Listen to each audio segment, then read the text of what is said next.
this one thing I do, forgetting those things which are behind, reaching forth unto those things which are before. Forgetting those things that are behind and reaching forth unto those things which are before. தமிழில் அந்த வசனத்தை போடுங்க. நான் என்ன செய்கிறேன் என்று சொன்னால், ஒரு காரியத்தை செய்கிறேன், பின்னானவைகளை நான் மறந்து முன்னானவைகளை நான் என்ன செய்கிறேன்னா நாடுகிறேன். கிறிஸ்து இயேசுவுக்குள்ளாக எனக்கு கொடுக்கப்பட்ட பரம அழைப்பின் பந்தய பொருளுக்காக லக்கை நோக்கி நான் என்ன செய்ய போகிறேன்னு சொன்னால் ஓடுகிறேன். Philippians 3:13 நான் மாற்றி சொல்லிட்டேன், 30 சொன்னேன், இட் இஸ் 13, ஐம் சாரி. இன்றைக்கு நான் பேச போகிற ஒரு முக்கியமான தலைப்பை ஆண்டவர் நமக்கு ஒவ்வொருவருக்கும் பிரயோஜனமாக்கி தர வேண்டும் என்று என் இருதயத்திலே நான் பாரப்பட்டேன். I just want to start with a true story. ஒரு உண்மை சம்பவத்திலிருந்து நான் என்னுடைய செய்தியை இன்றைக்கு ஆரம்பிக்க விரும்புகிறேன். There was a lady by the name of Elizabeth Burnett. Elizabeth Burnett என்று சொல்லப்படுகிற ஒரு பெண்மணி வாழ்ந்தார்கள். அவர்கள் உலக புகழ்பெற்ற ஒரு போயட், கவிஞர், உலக புகழ்பெற்ற கவிஞராக அவர்கள் வாழ்ந்தார்கள். அவர்கள் 1846ஆம் ஆண்டு ராபர்ட் பிரவுனிங் என்று சொல்லப்படுகிற மிகவும் உலக புகழ்பெற்ற ஒரு போயட்டை அவங்க என்ன செய்தாங்கன்னா மணந்தாங்க. ராபர்ட் பிரவுனிங்குடைய அநேக போயம்ஸை நாம் இங்கிலீஷில் நீங்கள் ஸ்கூல் டேஸ்லேருந்து நீங்கள் வாசித்திருப்பீங்க. இவர்கள் 2 பேரும் திருமணம் செய்தார்கள். ஆனால் இந்த திருமணத்தில் இந்த எலிசபெத் அவர்களுடைய தகப்பனாருக்கு சம்மதம் இல்லை, அதில் ஈடுபாடு இல்லை. எலிசபெத் ஏன் அவரை திருமணம் பண்ணாங்கன்னு சொன்னால், எலிசபெத்துக்கு சின்ன வயதில் இருக்கும் பொழுதே அவங்க ஒரு சிக்னஸ்குள்ளே போனாங்க. She vent through a sickness. அதனுடைய அவுட்கம் என்னன்னு கேட்டிங்கன்னா, it made her semi invalid. அவளை பார்ட் ஹேண்டிகேப்டாக அந்த டிசீஸ் மாற்றிருச்சு. அவளை கல்யாணம் பண்ணுறதுக்கு யாருமே முன் வரலை. ஆனால் ராபர்ட் பிரவுனிங் அவள் மேல் அதிகமான அன்பு வைத்து, தன்னை போல் அவளும் ஒரு கவிஞனாக இருக்கிறதுனால அவள் மேல் பிரியம் வைத்து அவளை என்ன செய்தார்னா திருமணம் முடித்து விட்டார். இந்த திருமணத்தில் சம்பந்தம் தெரிவிக்காமல் அவங்க அப்பா இருந்தார். அது மாத்திரம் இல்லை, அவர் சிறு வயது முதல் இந்த எலிசபெத்தை அதிகமாக கொடுமைப்படுத்தினார். ரொம்ப வயலண்ட்டாக அவளிடத்துல பிஹேவ் பண்ணுவார், ரொம்ப கொடுமைப்படுத்தினார். ஆனால் இவள் அதை பொருட்படுத்தாமல் கடைசியில் அவரை திருமணம் முடித்து கொண்டார். ஆனால் திருமணத்தை அவங்க அப்பாட்ட சொல்கிறதுக்கு பயந்துட்டு அவள் திருமணம் செய்து ஊரை விட்டு போயிட்டா. 2 பேரும் இட்டாலியில் போய் 2 பேரும் செட்டில் ஆனாங்க. ஆனால் அவளுடைய மனசு ரொம்ப வருத்தமாயிடுச்சு. நம்ம அப்பாவுக்கு என்னதான் நம்மளை அவர் வதைச்சாலும், என்னதான் அவளை நம்மளை டார்மெண்ட் பண்ணாலும் நம்ம அப்பா தானே அப்படின்னு சொல்லி அவள் ஒவ்வொரு மாதமும் என்ன செய்தான்னா அவங்க அப்பாவுக்கு கடிதங்களை எழுதினாள். She began to write letters. எத்தனை ஆண்டுகள் அப்படின்னு கேட்டிங்கன்னா, கிட்டத்தட்ட 10 ஆண்டுகள் அவள் என்ன செய்தான்னா every month she used to write to her father. அவரோடு அந்த ரிலேஷன்ஷிப்பை திரும்ப செட்ரைட் பண்ணுறதுக்காக அவள் ரொம்ப அன்போடு அவருக்கு கடிதங்களை எழுதினான். ஆனால் 10 வருடங்கள் கழித்து எலிசபெத் இட்டாலியில் இருக்கும் பொழுது ஒரு பெரிய மெயிலில் ஒரு பெரிய பாக்ஸ் வந்துச்சு. ஒரு மெயிலில் ஒரு பாக்ஸ் வந்துச்சு. அவள் பாக்ஸை திறந்து பார்த்தா அந்த பாக்ஸ்க்குள்ளே கடந்த 10 ஆண்டுகளாக எழுதின அத்தனை கடிதங்களும் அந்த என்வலப்புடைய சீல் கூட பிரிக்காமல் அப்படியே மூடப்பட்டதாக அந்த பாக்ஸ் பாக்ஸ் ஃபுல்லாக அவளுடைய லெட்டர்ஸை அவங்க அப்பா அப்படியே ரிட்டர்ன் பண்ணியிருந்தார். He returned all her letters. கடைசியில் பார்த்தீங்கன்னா அவர் சாகிற வரைக்கும் அவளோடு அவர் என்ன செய்யலைன்னா அந்த ரிலேஷன்ஷிப்பை செட்ரைட் பண்ணவே இல்லை, அப்படியே மறித்தே போனார். நான் அந்த சம்பவத்தை நீங்கள் வாசிப்பீங்களான்னா, இந்த கடிதங்கள் ஒவ்வொன்றும் இன்றைக்கு மிகப்பெரிய லிட்ரரி பீசஸாக அது கருதப்படுகிறது. ஆனால் ஒவ்வொரு லெட்டர்லேயும் அவள் என்ன எழுதியிருந்தான்னு சொன்னால், she wanted to mend the relationship. அந்த உடைந்து போன உறவுகளை சீர்படுத்துறதுக்காக அவள் ரொம்ப சின்சியராக எழுதின அத்தனை கடிதங்கள். ஆனால் அதை ஒன்று கூட அவர் திறந்து பார்க்காததுனால அவரால் என்ன செய்ய முடியலன்னா, தன்னுடைய டாட்டரோட, தன்னுடைய மகளோட அவரால் முறிஞ்சு போன அந்த உறவை என்ன செய்ய முடியல, சீர்படுத்தவே முடியல. அவர் எதுலேயே உட்கார்ந்துருந்தார் அப்படின்னு கேட்டால், ஒரு கடந்த காலத்திலேயே அவர் தன்னுடைய வாழ்க்கையை அப்படியே ஃபுல் ஸ்டாப், ஒரு பாஸ், ஒரு ஸ்டாப்பு கொண்டு வந்துட்டு அதுலேருந்து அவர் முன்னேற முடியாமலே போயிட்டார். நான் நினைக்கிறேன் நம்முடைய ஒவ்வொருவருடைய வாழ்க்கையிலையும் இந்த கடந்த காலம் என்பது தவிர்க்க முடியாத ஒன்று. You cannot stop your past. We are all the culmination of our past. நம் ஒவ்வொருத்தருடைய வாழ்க்கையிலையும் கடந்த காலம் என்பது நிஜமான ஒரு காரியம். இந்த கடந்த காலம் என்பது ஒவ்வொரு நிமிடமும் நம் வாழ்க்கையிலே புது புது பொலிவுகளில் உருவெடுத்து கொண்டே இருக்கிறது. இந்த கடந்த காலத்தை பார்த்தீங்கன்னா சில சம்பவங்கள் அதை நினைப்பதற்கே ரொம்ப இன்பமான உணர்வுகளை நமக்கு தரும், இனிமையான எண்ணங்களை நம்ம கொண்டு வரும், ஞாபகங்களை நம்மளுக்கு கொண்டு வரும். ஆனால் அநேக வேளையில் இந்த கடந்த காலத்தில் சில ஏரியாஸை நம்ம பார்க்கவே விரும்ப மாட்டோம். ஏன்னு சொன்னால் அதை நினச்சாலே, அதை யோசிச்சாலே, அதை திரும்பி பார்த்தாலே நமக்கு என்ன வந்துடும்னா பயம் வந்துடும், மனசு கஷ்டம் வந்துடும், வேதனை வந்துடும், கண்ணீர் வந்துடும், அதிகமாக துக்கம் வந்துடும். we will also regret, இது நடக்காமல் இருந்தால் நல்லா இருந்திருக்குமே அப்படின்னு தோணும். நம்ம ஒவ்வொருவருடைய வாழ்க்கையிலையும் இந்த கடந்த காலம் என்பது அநேகருடைய வாழ்க்கையில் மிகவும் பயமுறுத்துகிறதா இருக்கிறது. ஒரு பெரிய வேர்ல்ட் ஃபேமஸ் சைக்காலஜிஸ்ட், அவருடைய பேர் கார்ல் மெரிங்கர் என்று சொல்லப்படுகிற சைக்காட்ரிஸ்ட் இப்படி ஒரு முறை ஒரு ஸ்டேட்மெண்ட் எழுதினார். He said, if only we could convince the patients in psychiatric hospitals that their past could be forgiven, 75% of them would walk out of the hospital the next day. பைத்தியக்கார ஹாஸ்பிட்டல்ஸில் மன நிலையில் பாதிக்கப்பட்டவர்களாய் மன நோயில் இருக்கிற மக்கள்கிட்ட நீ கடந்த காலத்தில் செய்தவைகள் மன்னிக்கப்படக்கூடும் அப்படின்னு நம்ம மட்டும் அவங்கள நம்ப வச்சிட்டோம் அப்படின்னு சொன்னால் அதில் உள்ள 75% அந்த வியாதியஸ்தர்கள் மனநோய் பிடித்தவங்க அடுத்த நாளே குணமாக வெளியே போயிடுவாங்களாம். One of the biggest problems we have in our life is dealing with things that have already gone before in our lives. நம்முடைய வாழ்க்கையில கடந்த காலத்தில் நம்ம அனுபவித்த காரியங்கள், கண்ட காரியங்கள், இது எல்லாத்தையும் நம்ம செட்ரைட் பண்ணுறதுக்கு நம்ம படுற பெரிய பிரச்சனை தான் அநேக வேளையில் நம்முடைய நம்ம முன்னாடி போகிறதுக்கு நம்மளை தடைக்கல்லாக இருக்குது. நான் எப்பவுமே சொல்லுவேன், if you don't deal with your past right, there is always trauma. It's a very traumatic experience. கடந்த காலத்தின் காரியங்களை நீங்கள் சரியாக டீல் பண்ணலைன்னு சொன்னால் அது நம்முடைய மன உளைச்சலுக்கு காரணமாக இருக்கும். Number 2, there is no transition. நீங்கள் கடந்த காலத்தை சரியாக நீங்கள் கையாளவில்லை என்று சொன்னால் உங்களுடைய வாழ்க்கையில் இருக்கிற நிலையிலிருந்து ஒரு முன்னேற்றம் வரவே வராது. You cannot transit into the new levels. Number 3, there will be no transformation in your life. நம்முடைய வாழ்க்கையில் ஒரு மறுரூபம் வரவே வராது. நம்ம இருந்த பழைய நிலைமையிலேயே நாம் இருப்போம். அதனால தான் பவுல் சொல்கிறாரு, நான் பின்னானவைகளை மறந்துடுறேன், முன்னானவைகளை நான் நோக்குகிறேன் என்று சொல்லுவார். நம்முடைய ஒவ்வொருவருடைய லைஃப்லையும் இந்த பாஸ்ட் அப்படின்றத நம்ம சரியாக டீல் பண்ண வேண்டியது ரொம்ப ரொம்ப அவசியம். இன்னைக்கு நான் பேச போகிற செய்தியின் தலைப்பு deal with your past. Deal with your past. நம்முடைய கடந்த காலத்தை பார்த்து பயந்து நம்ம ஒளிந்து கொள்ளுகிறதுனாலையோ, கடந்த காலத்தில் சில காரியங்கள் நடக்கவே இல்லை என்று சொல்லி நம்ம சாதிப்பதுனாலையோ, கடந்த காலத்தை பார்த்து வெட்கப்பட்டு நம்ம ஒதுங்கி கொள்ளுகிறதுனாலையோ நம்முடைய வாழ்க்கையில பூரண குணத்தையும் மாற்றத்தையும் மறுரூபத்தை நம்ம பார்த்து விடவே முடியாது. There are certain things that has to be dealt with perfectly right. அதை சரியாக நம்ம டீல் பண்ணுவோமானால் வருங்காலத்தில் ஆண்டவர் நமக்காய் வைத்திருக்கிற பந்தய பொருட்களை நம்ம பெற்று அனுபவித்து ஆசீர்வதிக்கப்படுவோம் என்பதிலே சந்தேகமே இல்லை. நம்ம ஒவ்வொருத்தருக்கும் ஒரு வேளை, if there was a chance given to us, நம்ம எல்லாருக்குமே ஒரு சந்தர்ப்பம் கொடுக்கப்படுதுன்னு வச்சுக்கிடுங்களேன், you can start again. You can be born in the land of a new beginning. உங்களுக்கு மறுபடியும் பிறக்கிறதுக்கு ஒரு வாய்ப்பு கிடைக்குது அப்படின்னு கொடுத்தா எவ்வளோ சந்தோஷப்படுவோம். நிறைய பேருடைய லைஃப்பை திரும்பி பார்க்கும்போது we just wish, நமக்கு பெரிய ஆசை என்னன்னா திரும்பவும் ஒரு குழந்தையா பிறந்த எவ்வளோ நல்லா இருக்கும். I wish I was born as a new baby again. மறுபடியும் நான் ஃபர்ஸ்ட் டே 1லேருந்து ஸ்டார்ட் பண்ணால் எவ்வளோ நல்லா இருக்கும். நான் கடந்த காலத்தை செய்த மிஸ்டேக்ஸ் எல்லாம் திரும்ப செய்யவே மாட்டேன். நான் கடந்த காலத்தில் செய்த தவறான தீர்மானங்களை எடுக்கவே மாட்டேன். நான் கண்டிப்பாக இந்த குரூப்பை நான் சூஸ் பண்ணவே மாட்டேன்.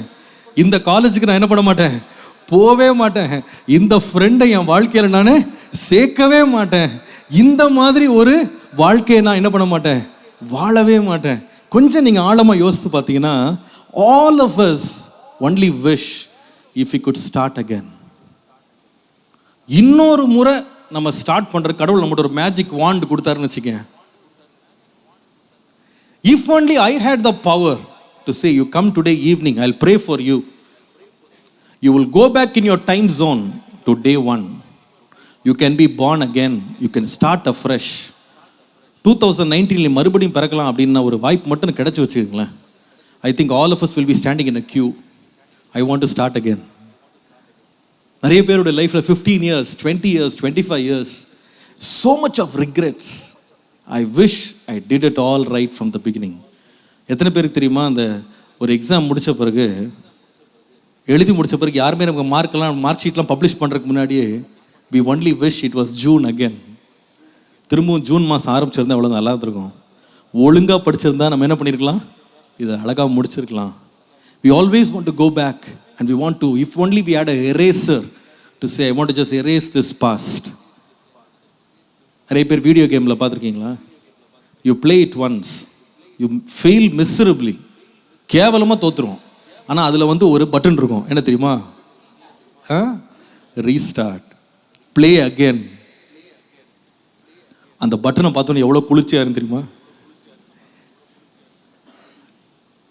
ஆரம்ப கட்டங்களில் என் பையன் வந்து பயங்கர ஃபாஸ்ட்டாக விளையாடுவான். அந்த என்னது இது, monkey something monkey, what is that? Temple run பயங்கர கிரேசியாக விளையாடுவான். அவன் வந்து ஸ்கோர்ஸ் எல்லாம் பார்த்தீங்கன்னா சர்வசாதாரணமாக 20 லட்சம் 30 லட்சம் சர்வசாதாரணமாக எடுப்பான். Use to just do it so fast. எனக்குலாம் அது எண்றதுக்கே ஹவு மச் இஸ்ன்னு கவுண்ட் பண்ண தெரியாது அவனுக்கு. நான் தான் கவுண்ட் பண்ணி சொல்லுவேன், 30 lakhs 50 lakhs சர்வசாதாரணமாக used to go and just keep playing it's a crazy. ஆனால் அவன் ஆரம்ப கட்டங்களில் நான் விளையாடுறத நான் பார்த்துருக்கேன். அவன் எப்படி விளையாடுறான்னு நான் பார்த்துருக்கேன். ஆனால் கண்ணு காணாமல் இருப்பேன். அவன் என்ன பண்ணுவான் தெரியுமா? ஃபஸ்ட் டைம் போகும்போது 1000 தான் இருக்கும், அதுக்குள்ளேயே ஃபெயில் ஆகிடும். மங்கி சாப்பிட்ருமா என்னமோ பண்ணணும்னு நினைக்கிறான்ல. I'm not very much interested in video games. But ஏதோ ஒன்று பண்ணோம், கேம் ஓவர்னு வரும் பாருங்களேன், என்கிட்ட காட்டவே மாட்டான். அவன் என்ன பண்ணால் ரீசெட் போடுவான். ரீசெட் போட்டு அந்த பாயிண்ட் ஏறி கடைசியில் ஒரு 1 லட்சம் வச்சு வச்சுங்களேன். C daddy how much I'm playing, C have I'm playing. அப்போ அவன் எதை காட்ட விரும்புகிறான்னு சொன்னால், அந்த பழசு, அந்த ஃபெயில் ஆனது, தோற்று போனது, கம்மி மார்க் வாங்கினது, அந்த எல்லாத்தையுமே வந்து he wants to cover it up under the carpet. Winning மட்டும் காமிச்சு பார்த்தீங்களா என்ன எப்படி எடுத்துருக்கேன் பாருங்க. இதே மாதிரி நம்ம லைஃப்பில் ஒரு ரீசெட் பட்டிருந்தால் எவ்வளோ நல்லாயிருக்கும். Suddenly the whole family forgets all our mistakes. நம்ம டீச்சர்ஸுடைய அட்டெண்டன்ஸ் லிஸ்ட் அப்படியே கிளியர் ஆயிடுச்சு வச்சுக்கோ, எப்படி இருக்கும்? மார்க் ஷீட்டெல்லாம் அப்படியே கிளியர் ஆயிடுச்சுன்னா எப்படி இருக்கும்? ஒரு button அழுத்தினோடனே how will it be? 1 year வாழ்ந்து உனக்கே திருப்தி இல்லை, ஒரு பட்டன் அழுத்தினோடனே திருப்பி you are able to go to the same year again and start again. எவ்வளோ நல்லா இருக்கும். பட் கற்பனை ரொம்ப ஓட விடாதீங்க. It's not gonna happen. Understand? It's not gonna happen. The past is the past. It's there to stay. அதை நீங்கள் மாற்றவே முடியாது. see, no matter how much you regret, you can never alter your past. உங்கள் கடந்த காலத்தில் ஒரு சின்ன சம்பவத்தை கூட நீங்கள் மாற்றவே முடியாது. You cannot alter it. And when you keep thinking about it, about the past, எவ்வளவுதான் நீங்கள் யோசித்தாலும் there will be some questions you can never answer about the past. You cannot alter stuff in the past. Number 2, you cannot answer most of the questions in the past. எத்தனையோ கேள்விகளுக்கு பதிலே இல்லாமல் போயிடும். why, when, how, why me, நான் ஏன் இப்படி இருந்தேன், எனக்கே எப்படி நடந்துச்சு, 1000 கேள்வி கேளுங்களேன். அந்த கடந்த காலத்தில் நடந்த சம்பவங்களுக்கான பதில்களை நீங்கள் எத்தனை காலம் நீங்கள் போராடினா கூட அநேக காரியங்களுக்கு காரணத்தை நீங்கள் கண்டுபிடிக்க முடியாது. You can never make sense of many things that happened in the past. Number 3, எவ்வளவுதான் கவலைப்பட்டாலும் nothing is going to be achieved by trying to dwell in the past. அந்த கடந்த காலத்துக்கு ரிக்ரெட் பண்ணி ஒன்றையுமே நம்ம சாதிக்க முடியாது. The only thing we need to do is we need to deal with our past right. நம்முடைய கடந்த காலத்தை நம்ம சரியாக கையாண்டு அதில் இருக்கிற காரியங்களை நாம் சரியாக நாம் எதிர்கொள்ள வேண்டியது மிக மிக முக்கியம். நிறைய பேருடைய லைஃப் நான் பார்க்குறேன், அந்த கடந்த காலம் எப்படி இருக்குன்னு சொன்னால் சரியாக அதை டீல் பண்ணாதனால அது எப்படி இருக்குன்னு சொன்னால் இட்ஸ் லைக் அ வால்கனோ. இந்த வால்கனோ பார்த்தீங்கன்னா, அந்த மவுண்டன்ஸ்லாம் பார்த்தீங்கன்னா, அது வெளியில் பார்க்கும்போது it will be like full of ice. அப்படியே ஐஸ்னால் மூடப்பட்டு பார்க்கறதுக்கே கவர்ச்சியான ஒரு மலையை போல் அப்படியே இருக்கும். நிறைய மலைகள் இந்த உலகத்தில் அப்படி இருக்குது. One of the mountains is in Japan. It's called Mount Fuji. இந்த மவுண்ட் ஃபீஜி அப்படின்ற மலையை பார்த்தீங்கன்னா பார்க்குறக்கு அவ்வளோ அட்ராக்டிவாக இருக்கும். நீங்கள் இந்த படத்தில் பார்க்குற இந்த மலை வந்து இதை பார்க்கும்போது பக்கத்துலேருந்து ஒரு செல்ஃபி எடுக்கலான்னு தோணும். ஆனால் இது வந்து it is still an active volcano. என்னைக்கு திரும்ப வெடிக்கும்னு காத்துட்ருக்காங்க. தே சே அது வெடிச்சதுன்னு சொன்னால் அதை சுற்றி 200 மைலுக்கு யாருமே இருக்க முடியாதான். ஆனால் அதை பார்த்தா தெரியுதா? பார்க்க எவ்வளோ அழகாக இருக்குது, சீனிக்காக இருக்குல்ல இது பார்க்கும்போது. டெஸ்க்டாப்பில் நம்முடைய பேக்ரவுண்டாக வச்சுக்கிற மாதிரி நல்லா தானே இருக்குது பார்க்குறக்கு. It's really nice. நிறைய பேருடைய லைஃப் இப்படி தான் இருக்குது. வெளியில் பார்க்கும்போது இல்லை, it looks like very scenic. இவங்களுக்குலாம் ப்ராப்ளம்ஸே இல்லை, என்ன ஸ்பிரிச்சுவலாக இருக்காங்க, அவங்களாம் ஆராதிக்கும் போது கண்ணை மூடிட்டாங்கன்னா ஏஞ்சல் மாதிரி தெரிறாங்க அப்படின்ற மாதிரி தான் வெளியில் மக்களுக்கு தெரியும். இவங்களுக்கு என்ன பிரச்சனை அப்படின்ற மாதிரி இருக்கும். பட் நிறைய பேரோட லைஃப்பை பார்த்தீங்கன்னா it's like a snow capped volcano but it is burning inside. உள்ள இருக்க அந்த மோல்டன் லாவா வந்து என்னைக்கு வெளியே வரலான்னு காத்துட்டு இருக்கிறது போல அநேகருடைய பாஸ்ட் வந்து சரியா டீல் பண்ணப்படாததுனால இட் இஸ் கோயிங் டு, இன்னைக்கு இல்லைனாலும் என்னைக்கா ஒரு நாள் it's going to burst out. நிச்சயமா ஒரு நாள் அது வெடிச்சு சிதறப்போகுது என்பதில் சந்தேகமே இல்லை. நிறைய பேரோட லைஃப்பை நான் பார்த்துருக்கேன். பல வருஷங்களுக்கு முன்பாக நடந்த காரியங்கள் வந்து அவர்களை வந்து திருமண வாழ்க்கையெல்லாம் முடிஞ்ச பிறகு கூட பின்பு வெடிக்கிறத நான் பார்த்துருக்கேன். Because there have been some problems in their life that has been unresolved. அவங்க வாழ்க்கையில சரியாக கண்காணிக்கப்படாத, கையாளப்படாத கடந்த காலத்தின் காரியங்களை சரியாக அவங்க கையாளாத போது நிச்சயமாய் ஒரு நாள் அது அவங்களை பாதிக்கும். இன்றைக்கு இந்த யூத் மீட்டிங்ல வந்திருக்கிற நீ ஒரு பிள்ளையா, you may be battling with certain things in the past. எத்தனையோ questions நீ கேட்ட, எவ்வளவோ யோசிச்சிருக்க, எவ்வளவோ அதை நீ அனலைஸ் பண்ணியிருக்க, but you are never able to achieve some answer. ஒரு முடிவுக்கு வர முடியாது. பட் இன்ஃபேக்ட் உன்னுடைய இன்றைய படிப்பு, இன்றைய தீர்மானங்கள், இன்றைக்கு நீ எடுக்கிற முயற்சிகள், இன்றைக்கு உன்னுடைய வாழ்க்கை, இன்றைக்கு உன்னுடைய சந்தோஷம், இன்றைக்கு உன்னுடைய நிம்மதி அத்தனையும் கெடுக்கிறதுக்கு இந்த கடந்த காலம் வந்து எப்படி இருக்குன்னா இன்றைக்கு அது வந்து ஒரு சோர்ஸாக இருந்துகிட்டே தான் இருக்கு. It's like a root. நீ எவ்வளவுதான் அதை மறக்கணும்னு நினைச்சா கூட all your decisions, all your thoughts, all the things you're thinking is all connected to that one thing that keeps pulling you back. அதை மறுபடியும் உனக்கு ஸ்கொயர் உனக்கு கொண்டு வந்து உன்னை முன்னேற விட முடியாத டிரான்சிஷனுக்குள்ள உன்னை கொண்டு போகாம, டிரான்ஸ்ஃபர்மேஷனுக்குள்ள கொண்டு போகாம, உன்னை வந்து இன்னொரு லைஃப் லெவலில் உன்னை மாற்றாம அதே கியர்லேயே உன்னை பிடிச்சி வச்சிருக்கிற மாதிரி there are certain things in the past you have to deal with, right? ஒருவர் இப்படி எழுதினார், வாரன் வியர்ஸ்பி என்று சொல்லுகிற ஒரு மிகப்பெரிய எழுத்தாளர் இப்படி எழுதினார், you do not have to move ahead by consistently looking in the rear view mirror.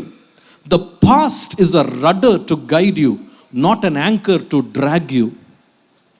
உன்னுடைய கடந்த காலம் வந்து ஒரு கப்பலில் இருக்கிற சுக்கானை போல உனக்கு என்ன பண்ணணும்னா வழிகாட்டணுமே தவிர அது உன் வாழ்க்கையில் வந்து ஒரு நங்கூரம் போல உன்னை முன்னேற விடாமல் இழுத்துக்கிட்டே வரக்கூடாது, உன்னை வந்து ட்ராக் பண்ணக்கூடாது. நீ வந்து கடந்த காலத்துக்கு நீ ஒரு அடிமையாக மாறக்கூடாது. You should not become a prisoner of your past.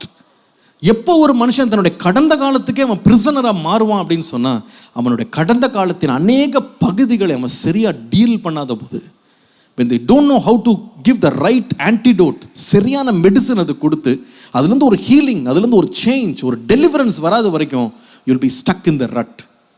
You'll be stuck in the rut. அந்த பழைய காலங்களின் காரியங்களை நீ மாட்டப்படுவாய். இன்றைக்கு மாலையில் வந்து I want to deal with 3 things.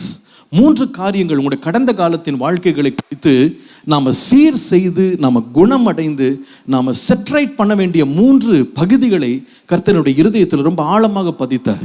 These 3 areas நம்ம செக் பண்ண வேண்டிய ஏரியாஸ். இந்த 3 பகுதிகளில் நம்முடைய பாஸ்ட்டை நம்ம சரியாக டீல் பண்ண வேண்டியது அவசியம். Number 1, the first area that must be dealt with, you can write it down, the damages of the past. எல்லாரும் சொல்லுங்க, என்ன சொன்னேன்? The damages of the past. கடந்த காலத்தில் நமக்கு ஏற்பட்ட பாதிப்புகள், கடந்த காலத்தில் ஏற்பட்ட பாதிப்புகள், நமக்கு ஏற்பட்ட ஆபத்துகள், நமக்கு ஏற்பட்ட பாதிப்புகள். நான் சொல்லுவேன், இதை சரியா டீல் பண்ணாவிட்டால் நம்ம வருங்காலத்தில் நம்ம வெற்றியோடு முன்னேற, தெளிந்த புத்தியோடு முன்னேற, நல்ல மனநிலையோடு முன்னேற, நாம் உயர்ந்த இடங்களுக்கு எழும்புவதற்கு இது நமக்கு ஒரு பெரிய தடக்கல்லாக இருக்கும். The first one is damages of the past. I want to speak from the Bible, but before that let me share a true story.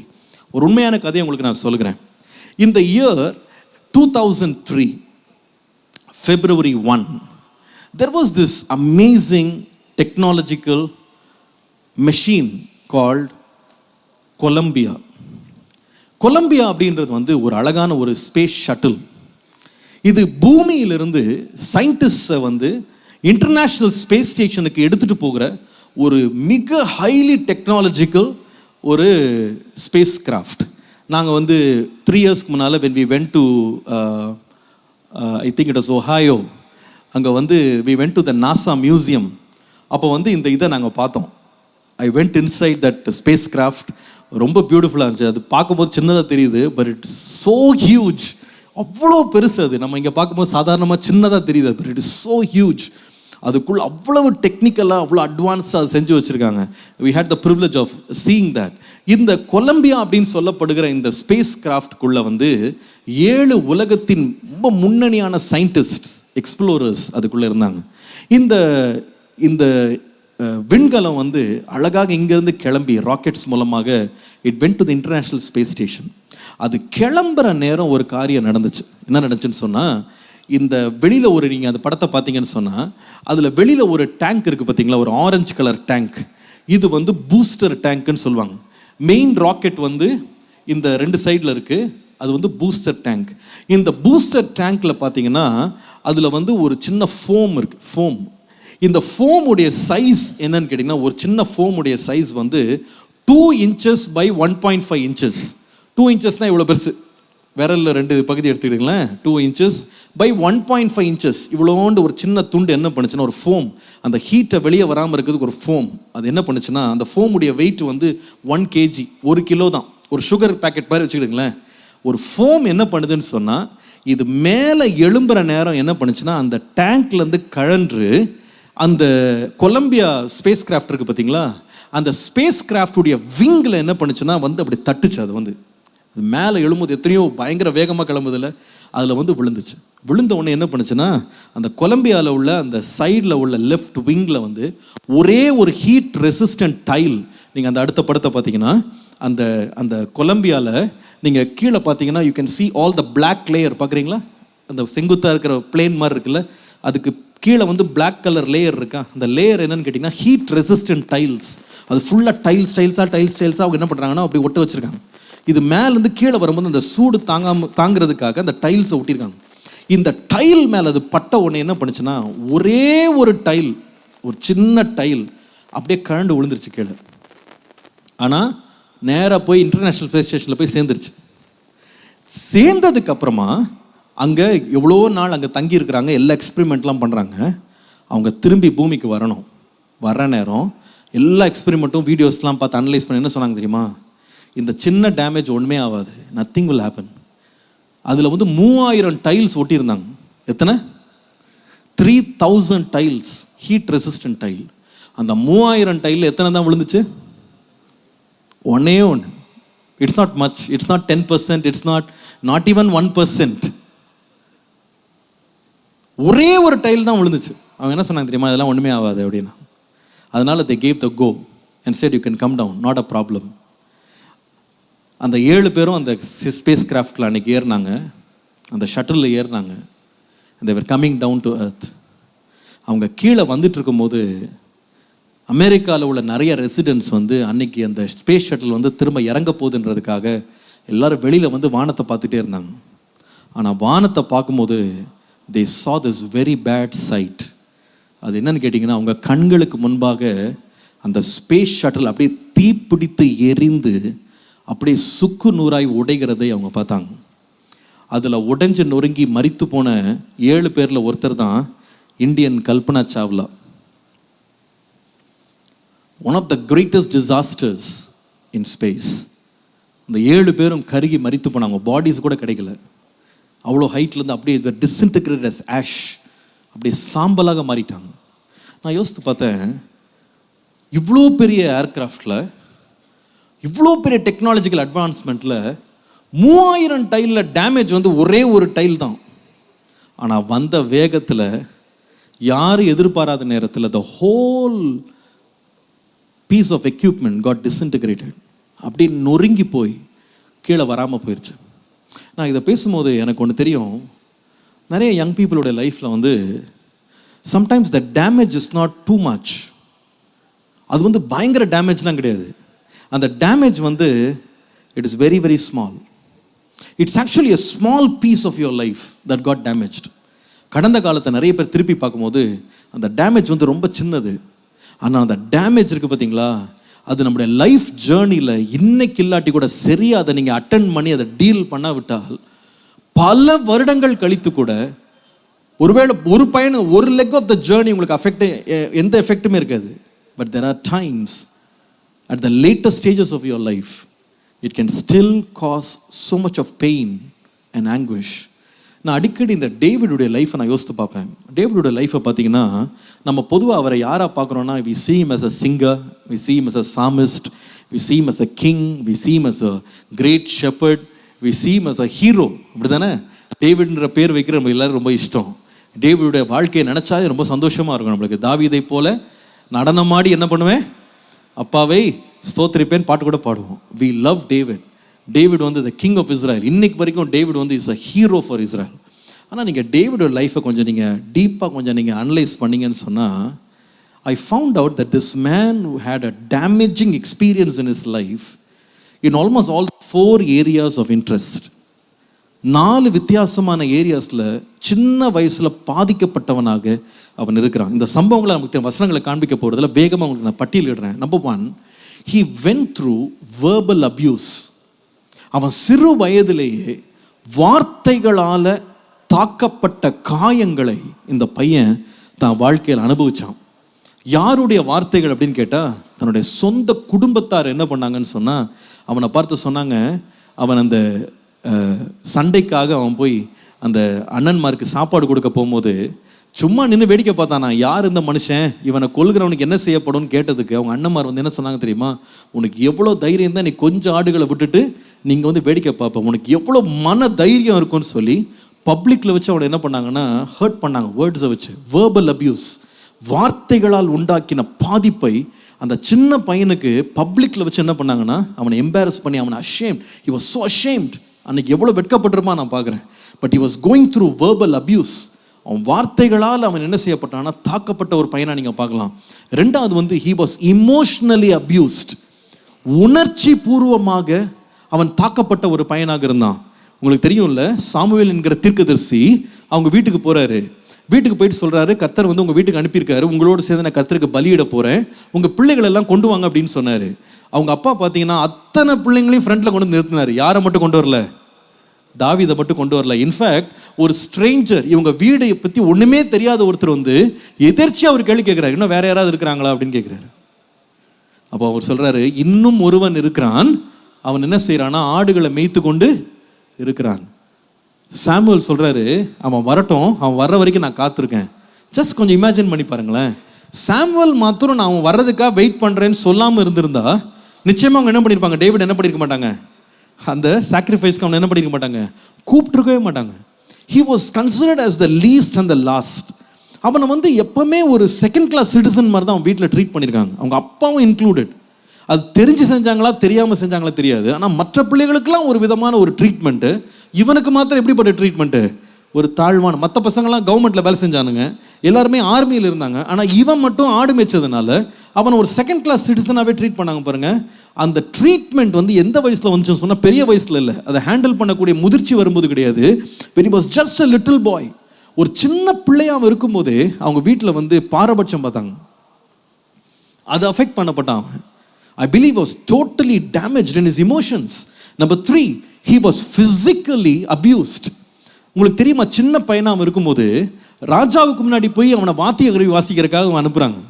அவன் அவ்வளோ திறம்பட வாத்திய கருவி வாசிக்கிறான். அவன் வாசிக்கிற உடனே அந்த சத்தத்தில் வந்து அந்த மியூசிக்கில் அந்த சவுல் ராஜாவுக்குள்ள இருந்த பொல்லாத ஆவி என்ன பண்ணுச்சு, அவனை விட்டு வெளியே போயிடுச்சு. உங்களுக்கு தெரியுமா, அந்த நேரம் சவுல் ராஜா பல முறை இவன் யோனாத்தானோடு ரொம்ப நெருங்கி இருக்கிறான்னு சொன்ன உடனே அவன் வீட்டில் உட்காந்துருக்கும் போதே ஜெவிலியன் அவன் கையில் இருந்த ஒரு ஈட்டி எடுத்து பல முறை எரிஞ்சிருக்கான். இன்ஃபேக்ட் மயிரலையில் அவன் தப்பிச்சிருக்கான், ஹேர் பிரெத்தில் தான் அவன் தப்பிச்சிருக்கான். ஜஸ்ட் லைக் தட் அவன்கிட்ட வந்து எஸ்கேப் ஆயிருக்கான்.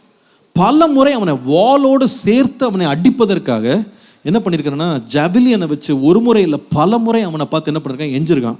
இன்ஃபேக்ட் அவனுக்கு தெரியாமலே என்ன பண்ணியிருக்கான், இன்டைரக்டாக பெலிஸ்தர் கைகளில் இவன் கொல்லப்படணும்னு அவனை வந்து ஒரு ஒரு ஒரு பெயிட்டாக யூஸ் பண்ணியிருக்கான். அவனை ரொம்ப கிரைசிஸ், ரொம்ப கிரிட்டிக்கலான சுச்சுவேஷன்ஸ், ரொம்ப ஆபத்தான சுச்சுவேஷன்ஸில் இந்த பையனை கொண்டு விட்டுருக்கான். கொஞ்சம் யோசித்து பாருங்க, உங்கள் வீட்டில் யாராவது ஒருத்தர் நீங்கள் சும்மா படுத்திருக்கும் போது ஒரு ஈட்டியை கொண்டு வந்து பக்கத்தில் குத்துறான்னு வச்சுடுங்க, கத்தியை கொண்டு வந்து உங்கள் தலைமையில் குத்துறான்னா நீங்கள் அந்த வீட்டில் இருப்பீங்களா, திருப்பி அந்த ரூமில் திருப்பி தூங்குவீங்களா, சொல்லுங்கள் பார்ப்போம். ஒரு அடி அடித்ததுக்கு வீட்டை விட்டு ஓடுறவங்களாம் இருக்காங்க, இந்த வீட்டில் இனிமேல் வாழ மாட்டேன்னு சொல்கிறவங்களாம் இருக்காங்க. இது வந்து சும்மா அடி உதலாம் கிடையாது, it was a risk to his life.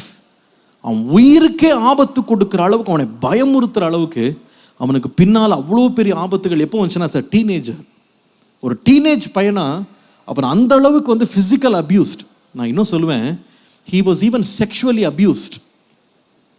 அவனுடைய அந்தரங்க வாழ்க்கையில் கூட மற்றவருடைய தலையீடு இருந்தது. நான் இந்த சம்பவத்தை எப்படி உங்களுக்கு விளக்கலான்னு சொன்னால், சவுல் ராஜா வந்து ஒரு டிக்ளரேஷன் கொடுக்குறாரு.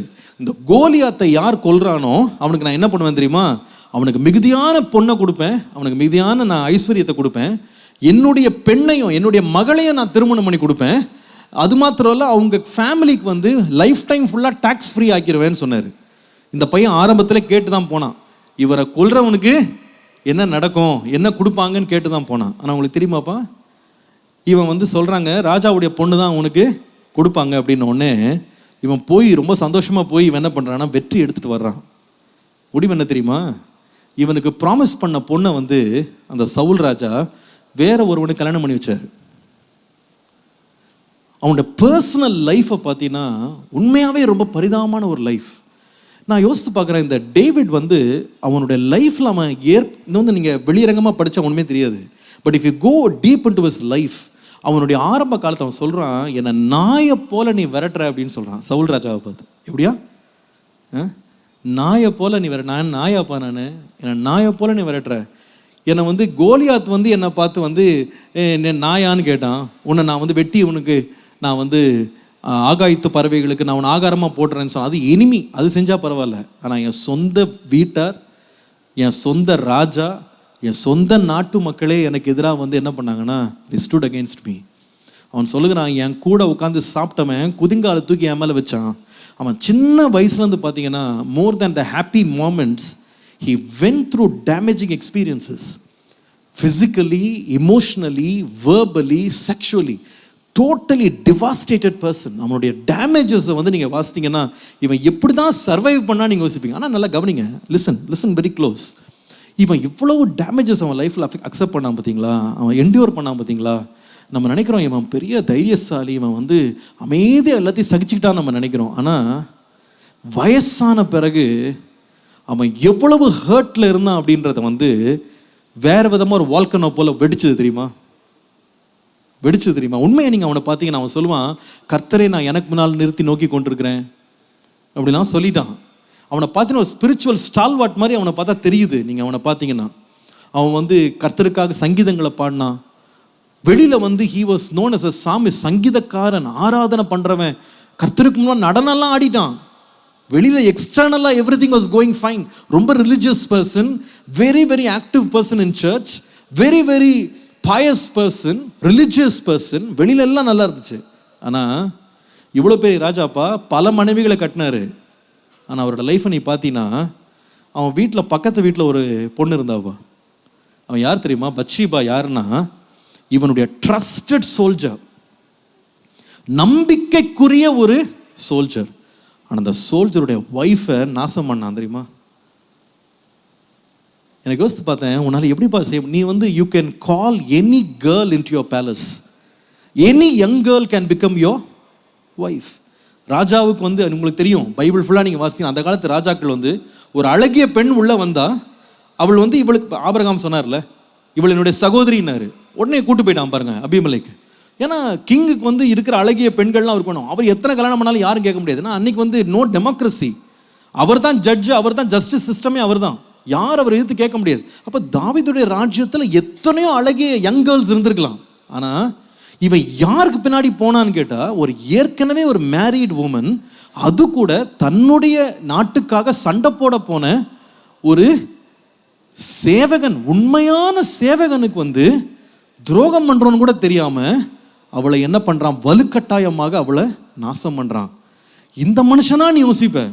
இன்னும் கொஞ்ச நேரம் கழிச்சு பார்த்தீங்கன்னா அவனை எப்படியெல்லாம் இந்த மேட்டரை மறைக்கிறதுக்கு அவன் ட்ரை பண்ணான் தெரியுமா? ஆனால் அந்த உரியா வந்து அது எதுக்குமே ஒத்துக்கலன்னொன்னே, கர்த்தரை எனக்கு முன்பாக நிறுத்தி நோக்கி கொண்டிருக்கிறேன்னு சொன்ன மனுஷன் he plotted a murder. Can you believe it? நம்பிக்கைக்குரியவன்பா, கூட இருக்கான்பா. அவன் சொல்கிறான், கர்த்தருடைய ஜனங்க வந்து சண்டை போட்டுக்கிட்டு இருக்கும்போது நான் போய் என் வீட்டில் போய் குடிக்க சொல்கிறீங்களா என்ன? என் வீட்டில் போய் படுக்க சொல்கிறீங்களா? படுக்க மாட்டேன்னு சொல்லிட்டு தாவீதுடைய பேலஸ் வாசல்லே படுக்கிறான்ப்பா, நாய் போல் படுத்து கிடக்கிறான். அவ்வளோ உண்மை உள்ளவன் அவன். ஆனால் அவன் கையிலே ஒரு லெட்டர் கொடுத்து விட்றான் அந்த கேப்டன்ட்ட, இவனை ஃபர்ஸ்ட் ரோவில் நிற்க வச்சு கொல்லுங்கடா அப்படின்னா. யோசிப்ப, இந்த கோல்டு பிளட்டட் மர்டரை இவனால் எப்படி செய்ய முடிஞ்சது? How can you do it? இறக்கமே இல்லாமல் அவன் பிஹேவ் பண்ணானே எப்படி? தன்னுடைய நம்பிக்கைக்குரிய ஒரு பெண்ணை ஒரு சேவகனுடைய மனைவியை இந்த மாதிரி மானபகம் படுத்தினானே, எப்படி இவனால் இது முடியும்? I tell you my friends, this is a classic example of somebody who does not deal properly with their past.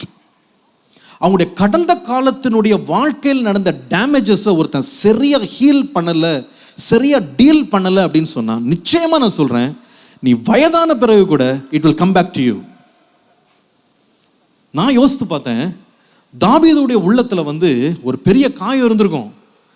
எனக்குன்னு வச்ச பொண்ணை நீ என்ன பண்ணனா, கட்டாயப்படுத்தி இன்னொருத்தனுக்கு கல்யாணம் பண்ணி வச்சல, அந்த ஹர்ட் அவன் விடவே இல்லை. கடைசியில் என்ன பண்ணான் தெரியுமா? இன்னொருத்தனுடைய மனைவியை கொண்டு போய் தன்னுடைய மனைவியை கட்டாயமா மாத்தி வச்சான். தன்னை கொல்ல பார்த்த சவுலை இவன் மன்னிச்சிட்டேன்னு வாயை திறந்து சொல்லியிருக்கலாம். ஆனா தன்னுடைய சொந்த நம்பிக்கைக்குரிய சேவகனுக்கு சவுல் செய்ததை விட ரொம்ப கொடுமையானதை இவன் என்ன பண்ணான்னா செஞ்சான். நியாயத்தை பற்றியெல்லாம் வாயில பேசினவன் தன்னுடைய வாழ்க்கையில இவ்வளோ பெரிய அநியாயத்தை செய்யறதுக்கு அவன் துணிகரம் கொண்டதுக்கு காரணம் என்னன்னு கேட்டீங்கன்னா, one of the main reasons என்ன தெரியுமா? he did not deal with the damages of his past. நீங்க கேட்கலாம், பாஸ்டர் எங்க இருக்கு பைபிள் அப்படின்னு. நான் ஆண்டவர் எனக்கு இந்த சம்பவத்தை காமிச்சு என்னோட ஆண்டவர் பேச ஆரம்பிச்ச போது, I sat in the presence of God and said, Lord, why are you showing this person into my radar? நான் ஏன் இவனை பற்றி நான் யோசிக்கணும்? அப்போ ஆண்டவர் என்கிட்ட he reminded me of Psalm 51. Psalm 51 தாவீது இந்த தப்பெல்லாம் செஞ்சு நாத்தான் தீர்க்கதரிசி தன்னுடைய பாவத்தை தனக்கு வெளிப்படுத்தி கொடுத்த உடனே தேவனுக்கு முன்பாக கண்ணீரோட மனஸ்தாபத்தோடு எழுதின ஒரு சங்கீதம். அதுல அவன் இருதயத்தின் நிறைவினால் வாய் பேசுன்னு இருக்கு பத்தியா? அதுல அவன் பேசுன ஒரு முக்கியமான வார்த்தை என்ன தெரியுமா? ஆண்டவர்கிட்ட பார்த்து என்ன கேட்டான் தெரியுமா? Create in me a clean heart, O God, and renew a right spirit within me. அவன் சொல்லுகிறான், ஆண்டவரே எனக்கு ஒரு புதிய இருதயம் எனக்கு தாங்க, எனக்கு ஒரு நவமான ஆவியை எனக்கு தாங்க. அப்படி அர்த்தம் என்னன்னா, எனக்கு அந்த பழைய ஹார்ட் வேணாம். I don't want that old thinking. I don't want that old heart. இப்போ அவன் சொல்லுறேன், தேவரீர் ஒருவருக்கு விரோதமாக நான் பாவம் செய்தேன். வாசி அந்த வசனம் போடுங்கப்பா. எனக்கு ஒரு புதிய இருதயத்தை, create in me a clean heart, O Lord. எனக்கு ஒரு புதிய இருதயத்தை எனக்குள்ள நீங்க உருவாக்கிருங்க சுவாமி. எனக்குள்ள ஒரு பழைய இருதயம் இல்லை, எனக்கு ஒரு புதிய இருதயத்தை தாங்க. எனக்கு பழைய இருதயம் வேணாம். I want a new heart. எனக்குள்ள ஒரு புதிய இருதயம் வேணும், ஒரு நவமான ஒரு இருதயம் வேணும். அது எனக்கு நீங்க தாங்க ஆண்டவரே என்று சொல்லி அவன் கதர்னான். ஏன்னா அவனுக்கு தெரியும், என்னுடைய பழைய இருதயம் எப்படிப்பட்டதுன்னா, it was a heart that suffered damage physically, emotionally, verbally, sexually. என்னுடைய வாழ்க்கையை இவ்வளோ டேமேஜ் பண்ணப்பட்ட இருதயம், அந்த உள்ள மறைஞ்சிருந்த காரியங்களை வச்சுட்டு என்னால் நியாயம் செய்ய முடியாது, நன்மை யோசிக்க முடியாது. நான் துணிகரமான தவறுகளை செய்கிறது கூட என் இருதயம் அப்படியே என்ன ஆயிடுச்சு, இறுகிருச்சு அப்படியே. I did not deal with it properly. ஆண்டவர் எனக்கு இந்த மனுஷனை பற்றி நான் தியானம் பண்ணிக்கிட்டே இருக்கும்போது அப்படியே ஆண்டவர் எனக்கு அடுத்த மனுஷனை அப்படியே காமிச்சார். The next person on the radar is Joseph. ஜோசஃபுடைய லைஃப்பை பார்த்தீங்கன்னா, இந்த டேவிட் என்னெல்லாம் என்டியூர் பண்ணானோ அத்தனையும் இவனும் என்டியூர் பண்ணான். ஆல் தீஸ் 4 words, 4 அபியூஸ் சொன்னேன். என்ன அபியூஸ்? முதல்ல என்னது? verbal abuse. Did Joseph endure verbal abuse? Sure. வார்த்தைகளால் அவனை காயப்படுத்தினாங்களா? கண்டிப்பா. அவன் கனவு கண்டுட்டு நான் இது மாதிரி ஒரு சொப்பனம் கண்டேன்னு சொன்னவொடனே அவங்க என்ன சொன்னாங்க தெரியுமா? நீ எங்கள் மேல் துரைத்தனம் பண்ண போகிறாயா? எங்கள் மேல் ஆளுகை நீ செய்ய போகிறாயா? நானும் உன்னுடைய அம்மாவும் முன்னாடி பணிந்து கொள்ள போகிறோமா அப்படின்னு சொல்லி அவனை கடிந்து கொண்டார்கள்னு சொல்லி பார்க்குறோம். Verbal abuse. ரெண்டாவது என்ன அபியூஸ்? Emotional abuse. கொடுத்தாங்களா இல்லையா? வேதம் சொல்லுகிறது, அவனுடைய சொப்பனங்களினாலே அவனை அதிகமாக என்ன செய்தாங்கன்னா விரோதித்தார்கள். They always hated him. அவன் வீட்டில் ஒரு சந்தோஷமான அட்மாஸ்பியர் அவனுக்கு கிடையாது. எப்பொழுதுமே அவனை ஹேட் பண்ணுற ஒரு சுச்சுவேஷனில் அவன் இமோஷன் சந்தோஷமாகவே இல்லை. அவன் போட்ட ட்ரெஸ்ஸுக்காக அவனை பார்த்து என்ன பண்ணாங்கன்னா அவன் மேலே எரிச்சலாக இருந்தாங்க. Emotionally was abused. அந்த வீட்டில் அன்பு கிடையாது அவனுக்கு. he did not enjoy love in that family. நீங்கள் மூன்றாவது என்ன அபியூஸ் சொன்ன? Physical abuse. இருந்துச்சா இல்லையா? நிச்சயமா. எப்படி ஃபிசிக்கல் அபியூஸ்ன்னு கேட்டிங்கன்னா, அவன் அண்ணன்மாருக்காக சாப்பாடு எடுத்துகிட்டு போகும்போது அவன் தூரத்தில் வர கண்டு சொப்பனக்காரன் வருகிறான், வாருங்கள் நாம் அவனை கட்டி என்ன பண்ணுவோம்னா அவனை நாம கொன்று போடுவோம் அப்படின்னு சொன்னாங்க. கொன்று போடுறதுக்கு முயற்சி செஞ்சவங்க அவனை கட்டி ஒரு பால் கிணறு, கொஞ்சம் யோசித்து பார்ப்போம், ஒரு டீனேஜ் பையனை சாப்பாடு கொண்டு வந்த கையை காலை கட்டி ஒரு பாலான கிணறுல தூக்கி போட்டு எல்லாம் சாப்பிட்டுக்கிட்டு இருக்கான். எப்படி இருக்கும்னு யோசித்து பாரு. இவங்க எல்லாம் சாப்பிட்டுட்டு இருக்கான், இவன் குழிக்குள்ள உட்காந்துருக்கான். உள்ள பாம்பு இருக்கோ தேள் இருக்கோ தெரியாது, அந்த இருட்டில் உள்ள உட்காந்துருக்கான். கொஞ்ச நேரத்தை திரும்பி வெளியே எடுக்கிறான். சரி பரவாயில்ல மன்னிச்சுட்டு மறந்துட்டானுங்க போல நினைச்சு பார்த்தா கையும் காலையும் கட்டி அவனை என்ன பண்ணாங்கன்னா ஒரு அடிமையாக விற்று போட்டாங்க. Just imagine the physical abuse. ஒரு அப்பாவுடைய அன்பான பிள்ளைய ஒரு அறியாத பாஷை தெரியாத ஒரு நாட்டில் வீட்டு வேலைக்காரனா மாற்றி விட்டாங்க. Physical abuse. நாலாவது சொன்னேன் செக்ஷுவல் அபியூஸ். இருந்துச்சா இல்லையா? நிச்சயமா. போர்த்திபாரின் மனைவி யாரும் இல்லாத நேரத்தில் அவனை கையை பிடிச்சு அவனை வலுக்கட்டாயமா இழுக்கிறான். I want to have a relationship with you. இவன் எவ்வளவோ தடுத்து பார்க்குறான், நீ தேவனுக்கு முன்பாக இந்த பாவத்தை செய்ய சொல்லாத, என்னுடைய எஜமானுக்கு நான் இந்த துரோகம் செய்ய மாட்டேன். ஆனால் அவனை என்ன செய்தான்னு சொன்னால் அந்த ரோடு வழியாக ட்ரெஸ் இல்லாமல் ஓட விட்டான் அந்த பொண்ணு. இவன் எதுக்கு தெரியுமா? இத்தனை வருஷம் கஷ்டப்பட்டு உழைச்சது கிடைச்ச சம்பளம் அது. ஒரு சின்ன பையனுக்கு அவமானம், செக்ஷுவலி அபியூஸ்ட் அவன் லைஃப்பில் பார்த்தீங்கன்னா. ஆனால் எனக்கு ரொம்ப ஆச்சரியமாக இருக்குது, verbal abuse, physical abuse, emotional abuse, sexual abuse இவ்வளவும் முடிச்சதுக்கப்புறமா அவனோட லைஃப்பை நீ படித்து பாரு. யாருக்காவது துரோகம் செஞ்சதாவோ, யாரையாவது கொன்னதாவோ, யாருடைய மனைவியாவது அவன் திருடினதாவோ அவன் லைஃப்பில் நீ படிக்க முடியுமா? படிக்க முடியாது. அவனோட லைஃப்பில் கடைசி வரைக்கும் எழுதப்பட்டிருக்கு, கர்த்தர் யோசேப்போடு இருந்தார். அவனுடைய பிரதர்ஸை பார்த்து சொல்கிறான், நீங்கள்லாம் எனக்கு தீமை செஞ்சீங்க, ஆனால் கர்த்தர் இன்றைக்கு நீங்கள் பார்க்குறது போல என் மூலமாய் அநேகருக்கு ஜீவ ரட்சனை உண்டு பண்ணினார். நீங்கள் என்னை கொல்ல பார்த்தீங்கப்பா, நான் உங்களை கொல்ல மாட்டேன், உங்களுக்கெல்லாம் நன்மை செய்வேன் அப்படின்றான். எப்பா நீ இவ்வளோ என்டியூர் பண்ணி இவ்வளோ உனக்கு லைஃப்பில் டேமேஜ் வந்துச்சு, எல்லா விதத்துலேயும் உன்னை நொறுக்கி எடுத்தானுங்களே போட்டு, ஆனால் உனக்கு எப்படி இது ரியாக்டே பண்ணாமல் நீ இவ்வளோ காமாக இருக்க, இவ்வளோ பியோர் சோலாக நீ எப்படி இருக்க? வயசானவன் சொன்னால் பரவாயில்லப்பா, 30 வயசு பையன் சொல்கிறான், 30 years ஓல்டில் ஒரு பெரிய ராஜாவுக்கு இணையாக உட்காந்துருக்க ஒரு பையன் சொல்கிறான், நான் உங்களுக்கு தீமை செய்ய மாட்டேன். இன்ஃபேக்ட் அவனுக்கு எல்லா பவரும் இருந்துச்சு தீமை செய்கிறதுக்கு. அவங்க அப்பா இறந்த உடனே இன்னும் மேட்டர்ஸ் காட் வர்ஸ். அவங்க அண்ணன்மாரெலாம் பயந்து போய் என்ன பண்ணான்னா காலில் விழுந்தானா, எங்களுக்கு எதுவும் தீமை செஞ்சிடாத, நான் உனக்கு செஞ்சதெல்லாம் நீ மறந்துரு, ஞாபகம் வச்சுக்கிடாது, எங்களை கொன்றாதுன்னு சொல்லி காலில் விழுந்தாங்கன்னா அவனுக்கு தெரியும் எந்த அளவுக்கு அவனை அபியூஸ் பண்ணியிருக்காங்க அவங்களுக்கு தெரியும். ஆனால் அவ்வளவையும் அவன் என்டியூர் பண்ண பிறகு எப்படி தெரியுமா தாங்கினா, எப்படி தெரியுமா ரியாக்ட் பண்ணாமல், he acted like he was the perfect individual. அவன் வாழ்க்கை எவ்வளோ அழகாக போச்சு தெரியுமா? சக்ஸஸ் ஆஃப்டர் சக்ஸஸ், வெற்றி மேலே வெற்றி, ஜெயத்தின் மேலே ஜெயம், நல்ல பெயர், நல்ல வாழ்க்கை, தேவனிடத்தில் சாட்சி, கர்த்தருடைய 2 மடங்கான ஆசீர்வாதம். இதெல்லாம் எப்படிப்பா அவன் லைஃப்பில் வந்துச்சு? அதோடைய கீ எங்கே இருக்குது அப்படின்னு கேட்டிங்கன்னா, வேத வசனம் சொல்லுகிறது, அவனுடைய கால்களை விலங்கு போட்டு ஒடுக்கினார்கள், கர்த்தருடைய வசனம் அவன் என்ன செய்ததுன்னா புடமிட்டது. The word of the Lord began to purify him. நல்ல கவனி, ஒரு மனுஷனுடைய லைஃப்பில் பாஸ்ட்டை திரும்பி பார்த்தீங்கன்னா எத்தனையோ இமோஷன்ஸ் இருக்கலாம்பா. உன் வாழ்க்கையில் எத்தனையோ இமோஷன்ஸ் பாதிக்கப்பட்டிருக்கலாம், டேமேஜ் ஆகிருக்கலாம். நிறைய வழியில் நீ எத்தனை கேள்வி கேட்டாலும் அதுக்கு நீ அர்த்தமே கண்டுபிடிக்க முடியாது. சில பேர் சொல்கிறத கேட்டிருக்கேன், அங்கிள் எனக்கு ஏன் அங்கிள் இப்படி ஒரு அப்பா இருக்கிறாங்க, எனக்கு ஏன் இப்படி ஒரு அம்மா எனக்கு இருக்காங்க, என்னை நேசிக்காத ஒரு பெற்றோர் எனக்கு ஏன் இருக்கிறாங்க, அல்லது என்னை ஏன் இப்படி எல்லாரும் புல்லி பண்ணுறாங்க, எனக்கு ஏன் இந்த மாதிரி ஒரு ஃப்ரெண்ட்ஷிப் சர்க்கிள் கிடச்சிது, அல்லது எனக்கு ஏன் என் லைஃப்பில் இந்த மாதிரிலாம் கடவுளை எனக்கு அனுமதிச்சாரு. எத்தனையோ ஸ்டோரிஸ் உங்கள் லைஃப்பில் இருக்கலாம். எத்தனையோ முறை நீ அவமானப்படுத்தப்பட்டது, வலி வேதனையில் துடிச்சது, ஆனால் யாருமே உனக்கு உதவி செய்ய வரல. You went through drama, loneliness, pain, darkness, எத்தனையோ டேமேஜஸ். ஆனால் நீ வெளியே ஒரு முக்காடு போட்டு உட்காரும் போது, ஓஹோ இந்த பிள்ளைக்கு ஒரு பிரச்சனையுமே இல்லை நம்ம நினைக்கிறோம். நீ நிறைய வேளை உன்னுடைய காயங்களை ஒரு ஸ்மைல் மூலமாக நீ என்ன பண்ணுறன்னா மறைக்க ட்ரை பண்ணுற. நிறைய வேளை உன் ஃபேமிலிக்குள்ளே இருக்கிறதே உனக்கு பயங்கர பிரச்சனையாக இருக்குது, வேதனையாக இருக்குது. என்ன அங்கிள், எப்படி அங்கிள் நாங்கள் சர்வைவ் பண்ண முடியும் நீங்கள் சொல்லுங்கள். I want to walk out of that space. கடந்த வாரம் ஒரு பிள்ளை எனக்கு ஃபோன் பண்ண சொன்னா, அங்கிள் நீங்கள் ஒரு வார்த்தை சொல்லுங்கள், I will walk out of my house. நீங்கள் ஒரே ஒரு வார்த்தை சொல்லுங்கள் uncle, I don't want to go back to my family. நான் திரும்ப நான் என் ஃபேமிலிக்கு நான் போக விரும்பலை. ஒரு ஷாப்பிங் சென்டர்லேருந்து அவள் கால் பண்ண. அவள் சொன்னா, I don't want to go there. நான் அப்படியே எங்கேயாவது போயிடலான் இருக்கேன், எனக்கு வீட்டுக்கு வேணாம், நான் வீட்டுக்கு திரும்பி போகவே எனக்கு இஷ்டம் கிடையாது, I don't want to go there. என்னால் திரும்பி அங்கே போக சொல்லாதீங்க. நான் அந்த பிள்ளைகிட்ட வந்து கெஞ்சினேன், ஏம்மா யூ காட் அ சைல்டு, உன் பிள்ளைக்காக நீ போம்மா, வீட்டுக்கு போ. அவன் சொன்னா, இல்லை uncle please don't force me, என் பிள்ளை கூட எனக்கு வேணாம், என்னால் வந்து அவ்வளோ தூரம் நான் பாதிக்கப்பட்டிருக்கேன், in every way I have been affected, என் இமோஷன்ஸ் எல்லாம் ஒட்டஞ்சு போயிருக்கு, ஐ ஹவ் நோ லவ், எனக்கு ஒரு அன்பு கிடையாது, எனக்கு ஒரு பாசம் கிடையாது, எனக்கு விசாரிப்பு கிடையாது, எதுவுமே கிடையாது. I am not treated like a human being, why should I go back? நான் எதுக்கு நாங்கள் போனோம்? நான் இப்படியே எங்கேயாவது போயிடுறேன், எங்கேயாவது போயிடுறேன், எனக்கு வேணாம், வீடு வேணாம்.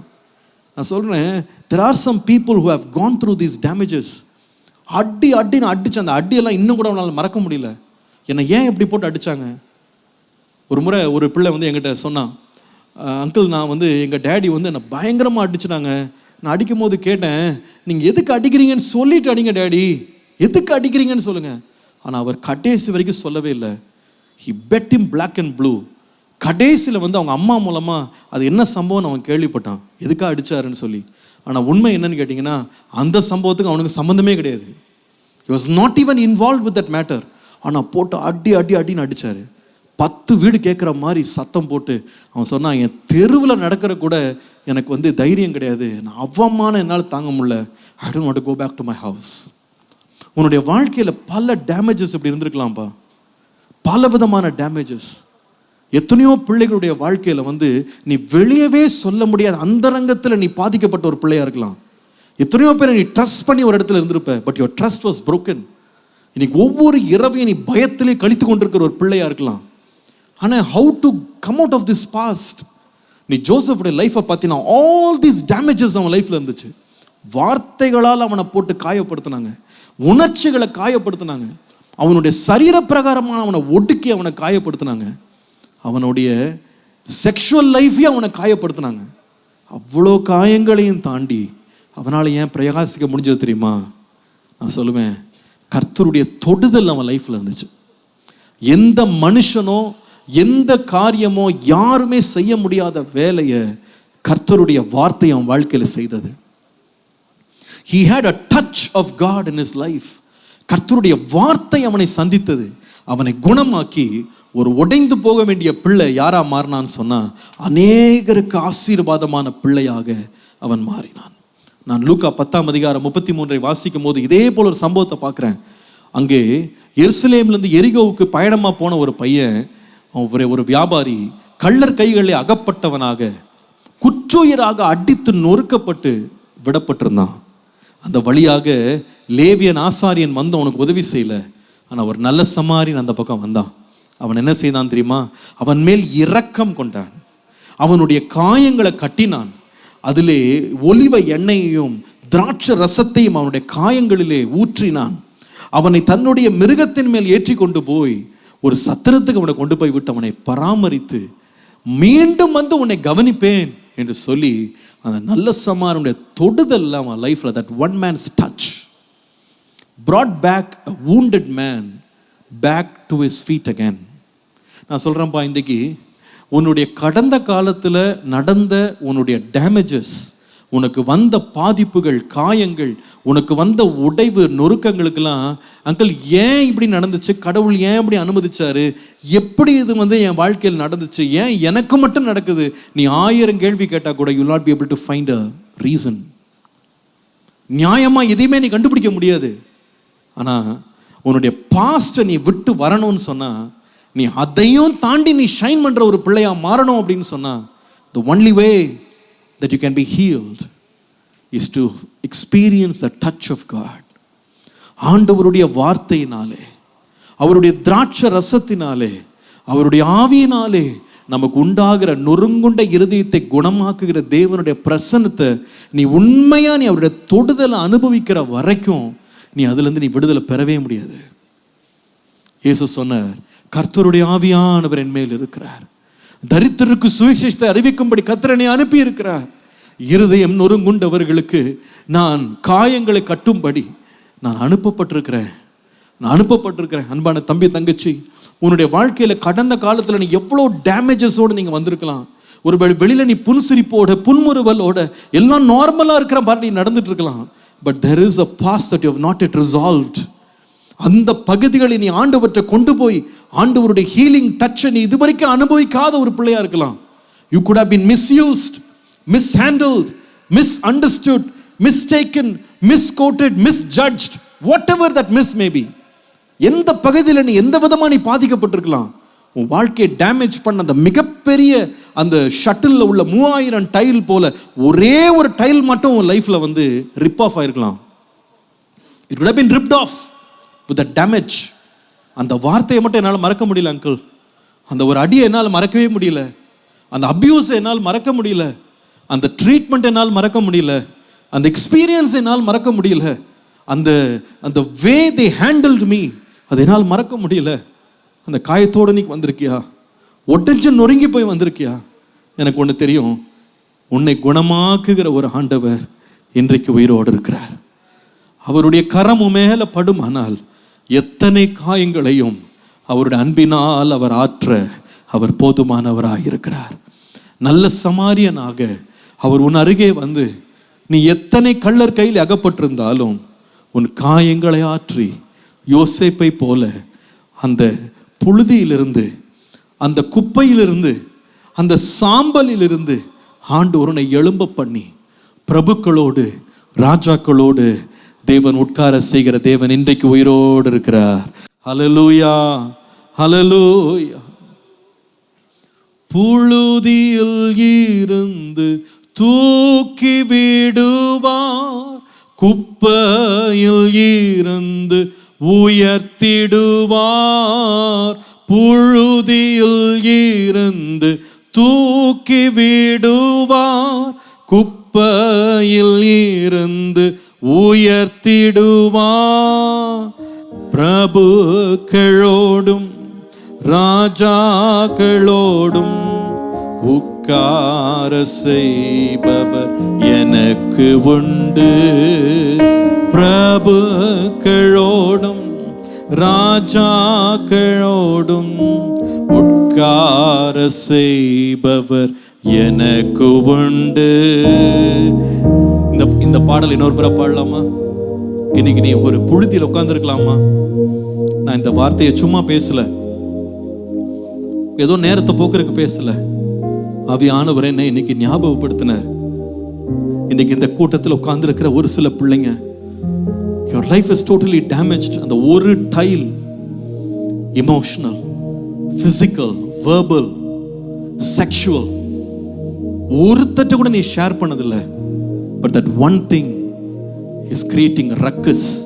அது உனக்குள்ள the poison மாதிரி இறங்கி உனக்குள்ள எதுவுமே செய்ய முடியாம உன்னை தடுத்து நிறுத்துற ஒரு காரியமா இருக்கலாம். உன்னை புழுதியில போய் உட்கார வச்சது போல இருக்கலாம். சில தடவை தாவீதை போலல்ல, நல்லது செய்யணும்னு ஆசைப்படுறான். அந்த பழைய எக்ஸ்பீரியன்சஸ்ல உன்னை வந்து ரிவெஞ்ச் எடுக்க தான் தோணுது. எனக்குன்னு வச்சிருந்த பொண்ணை நீ எடுத்துட்டு போனல, நான் பாரு இன்னொருத்தனுடைய மனைவியை நான் வந்து கட்டாயப்படுத்தி அதை நான் கல்யாணம் பண்றேன் பாரு. என்ன கொல்றதுக்கு நீ எத்தனை முறை தூக்கி போட்ட, நான் அதை வந்து இன்னொருத்தனை திட்டம் போட்டு கொலை பண்றதுக்கு அவன் அப்படியே பாய்சன் பண்ணிச்சது. Never let him go. ஆனா யோசேப்போ கர்த்தருடைய வார்த்தை அவனை புடமிடுறதுக்கு இடம் கொடுக்கும் பொழுது அவனுடைய வாழ்க்கையில அந்த பழைய காயங்களை பத்தி அவன் சொல்றான். நீங்க எனக்கு தீமை செய்தது எல்லாத்தையும் கர்த்தரே எனக்கு மறக்க பண்ணினார்.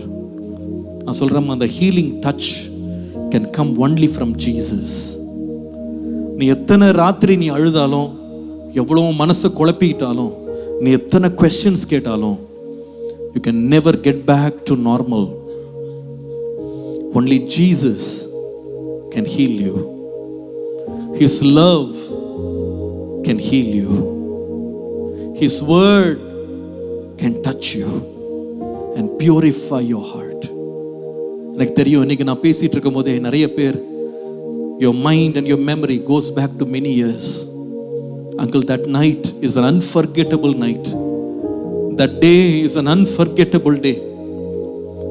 That moment is an unforgettable moment. என்னால் அதை மட்டும் என்னால் மறக்கவே முடியல. I just go back to that same old story whenever I'm alone. I'm so bitter, I'm so pained. I don't know how to deal with that. நான் எங்கள் டேடியை மன்னிக்கணும்னு தான் ஆசைப்படுறேன், எங்கள் மம்மியை மன்னிக்கணும்னு ஆசைப்படுறேன், என் ஃப்ரெண்டை மன்னிக்கணும்னு ஆசைப்படுறேன், அந்த நபரை மன்னிக்கணும்னு ஆசைப்படுறேன், என்னால் முடியல.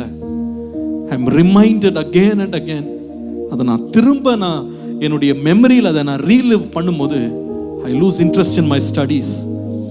என்னுடைய ஸ்பிரிச்சுவல் லைஃப்பில் முன்னேறதுக்கு என்னால் முடியல. I am so hurt, I am so broken. இன்னைக்கு ஒரு பிள்ளையா நீ வந்திருக்கலாம். இன்னைக்கு ஆண்டவர் தம்முடைய வார்த்தையை அனுப்பி உன்னுடைய காயங்களை கட்டுவதற்கு அவர் போதுமானவராக இருக்கிறார். ஏன் தெரியுமா? இயேசு சுவாமி இதே காயங்களுக்கு ஆளாக்கப்பட்டார். He knows all the pain we go through. He was verbally abused. அவர் நன்மை செய்கிறவரை சுற்றி வந்தபோது அவரை பார்த்து சொன்னாங்க, இவன் யார் தெரியுமா? இவன் யோசேப்பின் குமாரன் அல்லவா, மரியாளின் குமாரன் அல்லவா. அப்படின்னு அர்த்தம் என்ன தெரியுமா? அப்பா இல்லாம பிறந்த பையன் இவன், அப்பா இல்லாம பிறந்த பையன். அவ்வளோ கேவலமா அவனை பேசினாங்க. இவனுக்கு பிசாசு பிடிச்சிருக்கு அப்படின்னு சொன்னாங்க. நன்மை செய்ய போனா he endured verbal abuse. Emotionally he was abused. So many spots. அநேக இடத்துக்கு அவர் போகும்போது நீங்கெல்லாம் வர வேணாம் போ, அவருடைய எல்லைகளை விட்டு அவரை விரட்டினாங்க. Physically he was abused. அவருடைய லைஃபை நீ பாரு, பிசிக்கல் அபியூஸ்ட். அவர் அநேக முறை கல்லெறியறதுக்கு அவங்க ஆயத்தமா இருந்தாங்க.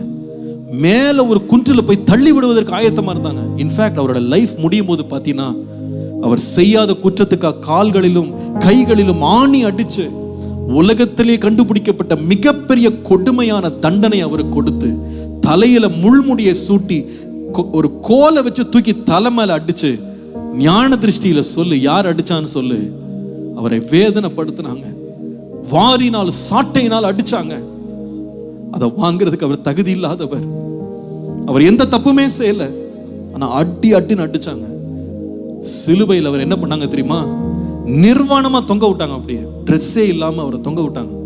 இன்னைக்கு நம்ம ஜீசஸை நம்ம இன்னைக்கு ஓவியர்கள் வரையும் போது அவமானப்படுத்தக்கூடாதுன்னு சொல்லி அவருடைய இடுப்புல ஒரு துணியை போட்டு விடுறாங்க. பட் ஆக்சுவலா Jesus hung before between heaven and earth naked. சிலுவையில் அறையப்பட்டவரை ஒரு சொட்டு துணி இல்லாம அவருடைய அங்கியெல்லாம் கழற்றி நிர்வாணமா ஒரு 33 வயசு வாலிபனை எல்லாரும் வேடிக்கை பார்க்க, ஆண்கள் பெண்கள் எல்லாம் வேடிக்கை பார்க்கும்படி, வழிபோக்கர்கள் வேடி பார்க்கும்படி, அவ்வளவு அவமானப்படுத்தும்படி he was sexually abused, physically abused, verbally abused, he was emotionally abused. இயேசுவே, நான் போன பாதை உமக்கு தெரியுமான்னு கேட்டா அவர் சொல்லுவேன், I have been in that path. நீ என்னெல்லாம் பாடுபட்டியோ அது எல்லாத்தையும் நான் என்டியூர் பண்ணியிருக்கேன். என் சரீரத்தில் நான் சுமந்திருக்கிறேன். உனக்காக நான் பரிதபிக்கிற ஒரு தேவன். உன்னை நான் உயர்த்துவேன். ஏன் தெரியுமா? இந்த பாடுகளை சகித்து வெளியே வந்த என்னை என் ஆண்டவர் எல்லா நாமங்களுக்கு மேலான நாமத்தை கொடுத்து உயர்த்தினாரு. என்னை உயர்த்தினவரை நான் நோக்கி பார்க்கும்போது நானும் உன்னை உயர்த்துவேன். உன்னுடைய காயங்களை என்கிட்ட கொடு. இயேசு சுவாமி அடிக்கப்படும் பொழுது, நொறுக்கப்படும் போது, அடிக்கப்படுகிற மாட்டை போல எடுத்துக்கொண்டு போகப்படும் பொழுது வேதம் சொல்லுகிறது, அவர் வாயை திறந்து சண்டை போடலையா, அவர் நியாயம் கேட்கலையா, அமைதியா என்டியூர் பண்ணாரா. ஒருவேளை நீ இன்னைக்கு கூட உன் கதையை நீ யாற்றையுமே சொல்லாம நீ அமைதியா என்டியூர் பண்ணிருக்கலாம். But God knows the damages that has gone into your life. பிசாசு சொல்லுவான், தாவீதை போல உன் வாழ்க்கையில நடந்த ஒவ்வொரு டேமேஜுக்கு நீ பழி வாங்காம இந்த உலகத்தை விட்டு போகாத. உனக்கு செய்ததை நீ மற்றவனுக்கு செஞ்சுட்டு போ, அப்பதான் உனக்கு திருப்தி வரும். நான் உனக்கு ஏவுவான். ஆனா நீ யோசேப்பை போல என்னுடைய உடைவுகள்லாம் மட்டும் கொடுக்குறேன் சுவாமி, உம்முடைய வார்த்தையினால் என்னை குணமாக்கும், உம்முடைய பிரசனத்தினால் என்னை குணமாக்கும், உம்முடைய கரத்தினால் என்னை குணமாக்கும். நீ கேட்டுப்பார். இன்றைக்கு உன்னை உயர்த்துகிற தேவன் இன்றைக்கும் ஜீவனோடு இருக்கிறார். இன்றைக்கு அந்த பாஸ்ட பறி பண்ணிட்டு கர்த்தர் வைத்திருக்கிற உயரங்களுக்கு நேராய் உன்னை வழி நடத்தி செல்ல என் தேவன் உண்மை உள்ளவராய் இருக்கிறார்.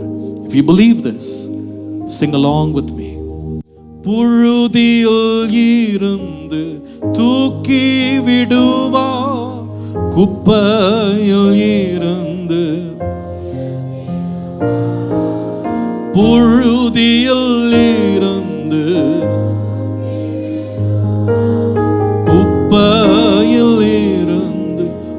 உயர்த்திடுவார். பிரபுக்களோடும் ராஜாக்களோடும் உட்கார செய்பவர் எனக்கு உண்டு. பிரபுக்களோடும் ராஜாக்களோடும் உட்கார செய்பவர். கண்களை மூடி பாடுவோம். இஸ்ரவேலே கர்த்தரை நம்பு, கர்த்தரை நம்பு. இஸ்ரவேலே அவர் உன் துணையும் கேடகமானவர்.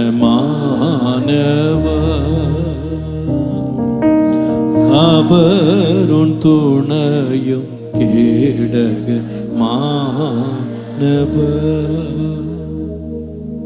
என்னுடைய முக்கியமான செய்தியின் பகுதி இதுதான். You need to deal with the defeats of your past. Very quickly, in 10 minutes, I just want to deal with the next two things you have to deal with the past. Very quickly. And I'm going to lead you in a time of prayer.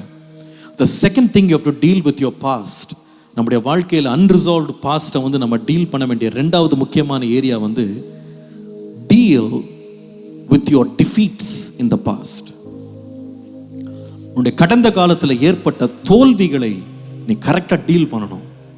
ஆண்டவர் எனக்கு ஞாபகப்படுத்தின ஒரு சம்பவம் நான் நிறைய வசனங்களை காண்பிக்க போகிறது. Just write down whatever the Lord is making an impression in your heart. உனக்காக ஆண்டவர் பேசுறதை மட்டும் எழுதி கொண்டா போதும். The second one is the defeats of the past. Do you have defeats? உன் வாழ்க்கையில் தோல்விகள் இருந்திருக்கா அப்படின்னு கேட்டா இங்க இருக்கிற நிறைய பேர் சொல்லலாம், அந்த டிஃபீட்டை மட்டும் என்னால் அக்செப்டே பண்ண முடியல, அந்த ரிஜெக்ஷன், அந்த டிஃபீட் என்னால் அக்செப்ட் பண்ண முடியல. பைபிள் ஆண்டவனை காமிச்ச ஒரு நபர் யாருன்னா the man called Job. யோபு என்கிற மனிதன். இந்த யோபின் மனிதனை குறித்து நீங்க பாப்பீங்களானா அவன் வந்த டிஃபீட் வந்து ஊரே பார்த்து சிரிச்ச ஒரு டிஃபீட். யோபு 1 அதிகாரம் 1 வசனம் வாசிக்கும் போது அவனை பற்றி வாசிக்கிறோம். உத்தமன், சன்மார்க்கன், தேவனுக்கு பயந்து தீமை விட்டு விலகின மனுஷன். கர்த்தரே அவனை பற்றி சாட்சி கொடுத்தார். A perfect man, a model person, an example for all the people around him. ஒரு எக்ஸாம்பிளா வாழ்ந்தான். கரை இல்லாமல் குற்றம் இல்லாமல் ஜெபிக்கிற மனுஷனாக தன்னுடைய பிள்ளைகளுக்காக வேண்டிக் கொள்ள பெர்ஃபெக்ட் மேன். ஒரு குற்றம் அவன்கிட்ட பார்க்க முடியாது. ஆனா அப்படிப்பட்ட மனுஷனுடைய வாழ்க்கையில 2ஆம் வசனம் சொல்லுது, அவனுக்கு 7 பிள்ளைகள், 7 குமாரர், 3 குமாரத்திகள், 7000 ஆடு, 3000 ஒட்டகம், 5000 ஏர் மாடு, 500 கழுதைகள், திரளான வேலைக்காரிகள். ஒரு நாள் அந்த டிஃபீட் வந்து அப்படியே வருஷக்கணக்கில் கொஞ்சம் கொஞ்சமா கிராஜுவலா டிஃபீட் வரல. 10 வருஷத்துல அப்படியே டிஃபீட்ஸா லைனா வரல. ஒரே நாள்ல, in one single day, அவன் பெருமையா தன்னை பத்தி அவன் யோசித்த எல்லா காரியமும் அவனை சுற்றி இருந்த அத்தனை அப்படியே நொறுங்கி விழுந்துச்சு. அத்தனை மிருகங்களும் ஒரே நாள் அழிஞ்சு போச்சு. 10 பிள்ளைங்க ஒன்னொன்னா ஒரு வருஷம் செத்தா கூட பரவாயில்ல. ஒரே நாள்ல 10 சடலம் வீட்டில் வந்து நிக்குது. எப்படி இருக்குன்னு யோசித்து பாருங்க. 10 dead bodies in the house. ஒரே நாள்ல. He lost all his children, all the livestock. ஒரே நாள்ல அவன் மரியாதை எப்படி போச்சு தெரியுமா? ஒரு நாள் வந்து அவன் சத்தத்துக்கு அப்படியே ஓடி ஓடி வந்த வேலைக்காரன் தண்ணி கொண்டாப்பான்னு கேட்டா கேட்காத மாதிரி போனானா.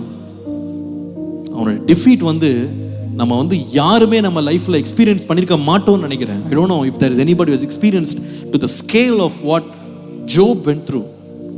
பயங்கரமான டிஃபீட். நான் நினைக்கிறேன் அந்த டிஃபீட்டுக்கு அப்புறமா நிச்சயமா நம்ம ஒருவேளை யோபாயா இருந்திருப்போம்னா நிச்சயமா ஒரு யூத் ரிவைவல் மீட்டிங் நம்ம திரும்பி வரமாட்டோம். as a human being வரமாட்டோம். ஏன் தெரியுமா? அந்த கிரீஃபை நம்ம ஓவர் கம் பண்றதுக்கு நமக்கு வந்து எத்தனையோ வருஷம் ஆகும்.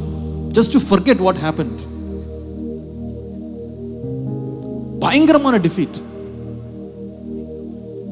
இதுக்கு பிரச்சனை என்னன்னு சொன்னா இந்த டிஃபீட்டுக்கு அவன் எந்த ரோல் பிளே பண்ணான்னு அவனுக்கே தெரியல.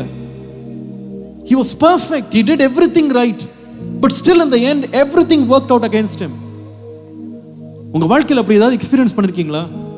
அங்கிள் நான் சூப்பரா படிச்சேன் அங்கிள், நல்லா ப்ரிப்பேர் பண்ணேன் அங்கிள், நான் பயங்கர எக்ஸ்பெக்ட் பண்ணேன், அப்படியே உடஞ்சு விழுந்துருச்சு. அப்படியே I just lost it all. In 1 second I got the bad news. ஒரே செகண்ட்ல என் கெரியரே அப்படியே டிஸ்ட்ராய் ஆன மாதிரி ஆயிடுச்சு. என் ஃபியூச்சர் பிளான்ஸ் எல்லாமே நொறுங்கி போச்சு அங்கிள். எனக்கு என் ஸ்கூல் பக்கம் போறக்கே அவமானமா இருக்கு, காலேஜ் பக்கம் போறக்கு அவமானமா இருக்கு, எங்க ஃபேமிலி மெம்பர்ஸை மீட் பண்றதுக்கு அவமானமா இருக்கு. How good I fail? நான் எப்படி ஃபெயில் பண்ண முடியும், ஃபெயில் ஆக முடியும்? நான் எவ்வளோ பைபிள் வேர்ஸ் படிச்சிருக்கேன் தெரியுமா, எவ்வளோ மனப்பாடம் பண்ணியிருக்கேன் தெரியுமா, எவ்வளவு நான் நல்ல பிள்ளையா இருந்திருக்கேன் தெரியுமா. சண்டே ஸ்கூல் அட்டன் பண்ணுறேன், யூத் மீட்டிங் அட்டன் பண்ணுறேன், சர்ச் அட்டன் பண்ணுறேன், பைபிள் படிக்கிறேன், ஜோம் பண்ணுறேன், ஃபேமிலி ப்ரேயரில் உட்கார்றேன், எல்லாம் பண்ணி எனக்கு மட்டும் என் வெற்றி கிடைக்கல. Why has God shut his eyes? என் ஃப்ரெண்ட்ஸுக்கு முன்னாடிலாம் எவ்வளோ அவமானம் தெரியுமா. யோபை யோசித்து பாருங்கப்பா. அவன் ஃப்ரெண்ட்ஸ் எல்லாம் இவன் பண்ண எதுவுமே அவனுக்கு பண்ணலை. அதிகாலை எழுப்பி ஜோம் பண்ணுறது, பிள்ளைகளுக்காக ஜோம் பண்ணுறது, பலியிடுறது, உத்தமன், சன்மார்க்கன், தேவனுக்கு பயப்படுறவன், அந்த பேரை ஒருத்தனாயிலும் அவன் ஃப்ரெண்ட்ஸை பற்றி ஆண்டவர் சொல்லலை. ஆனால் அந்த ஃப்ரெண்ட்ஸுக்கு முன்னால் அவன் உடம்பெல்லாம் அப்படியே சொறி பிடிச்சி சிறங்கு பிடிச்சி அப்படியே கொஞ்சம் சிரட்டை வச்சு சொரிஞ்சிக்கிட்டு இருக்கானா. அவனுக்கு வாய்க்கு வந்தபடியெல்லாம் பேசுகிறானா. நீ உன்னை சோதிச்சு பாரு, உன்னை ஆராய்ஞ்சு பாரு, நீ அதை பண்ணியிருப்ப, இதை பண்ணியிருப்ப, ஒருவேளை அது தப்பாக இருக்கும், இது தப்பாக இருக்கும். என்னமோ பெரிய தேவன் மேல் நம்பிக்கை வச்சு என்ன ஆச்சு உனக்கு? என்னெல்லாம் கேள்வி கேட்டான் தெரியுமா. அதுக்கு ஒன்றுமே பதில் சொல்ல முடியல ஜோபால. நடுங்க போய் நிற்கிறான். சொந்த ஒய்ஃப் கூட அவனுக்கு சப்போர்ட்டுக்கு வந்து நிற்கல. டிஃபீட்ஸ், கடந்த காலத்தினுடைய டிஃபீட்ஸ் ரொம்ப டேஞ்சரஸ் தெரியுமா. வாழ்க்கையில் வெற்றி பெற்றவங்க ஸ்ட்ராங்காக இருப்பாங்க, ஆனால் அதை டிஃபீட் அனுபவிச்சவங்க மற்றவங்க 1000 வார்த்தை சொல்லிட்டு போயிடுவாங்கப்பா, அதெல்லாம் கவலைப்படாதப்பா, அடுத்த முறை நீ பாஸ் ஆயிடுவ, இங்கே வேலை கிடைக்காட்டி பொருள் அடுத்த வேலை கிடைக்கும். அவங்க சொல்றது ரொம்ப ஈஸி, வேலை தேடுறவனு தான் தெரியும். மற்றவன் இன்னொரு முறை எழுதிடு அப்படின்வான், அவன் சொல்லிட்டு போவான் ஈஸியா. ஆனால் படிக்கிற கஷ்டப்படுறவனு தான் தெரியும். அந்த ஃப்ரெண்ட்ஷிப் சர்க்கிளில் போய் முகத்தை கொடுக்குறவனு தான் தெரியும். ஃபேமிலி சொல்லுவாங்க, கவலைப்படாத, நாங்கள் உனக்கு பின்னாடி இருக்கோம், we will support you, நாங்கள் உங்க கூட இருக்கிறோம். டேடி மம்மி உங்களை எதுவுமே சொல்ல மாட்டாங்க, நீ இன்னொரு முறை அட்டம் பண்ணலாம் அவங்க சொல்லிடுவாங்க. ஆனால் தனி அறையில் போய் உட்காந்து பாரு, நீ ஃபெயிலியர்னு சொல்லி போய் ரூமில் உட்காந்து பாரு, you know what is the pain. அப்பா அம்மா சொல்லுவாங்க, நீ ஜோம் பண்ணு, கர்த்தர் உனக்கு எல்லாம் செய்வார். அவங்க சொல்றது ரொம்ப ஈஸி தான். ஆனால் ஒரு ஃபெயிலியரை உட்காந்து புக்கை திறந்து பாரு,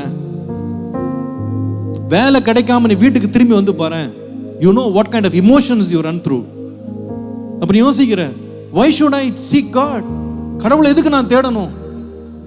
இவ்வளோ உத்தமம். என் ஃப்ரெண்டெல்லாம் எப்படி சுற்றினா தெரியுமா, டெய்லி ஜாலியாக சுற்றிட்டு வரான், பாதி பேர் குடிச்சிட்டு வரான், ஒரு நாளைக்கு 2 சினிமா பார்க்குறான், பைக் எடுத்துட்டு ஊர் ஊராக சுற்றுறான், என்னென்ன அக்கிரமம் பண்ணுமோ உலகத்தில் அத்தனையும் பண்ணுறான். நான் கடவுளை தேடி பைபிளை தூக்கிட்டு சர்ச்சுக்கு வரேன். கடவுள் ஏன் என்ன மறந்தாரு?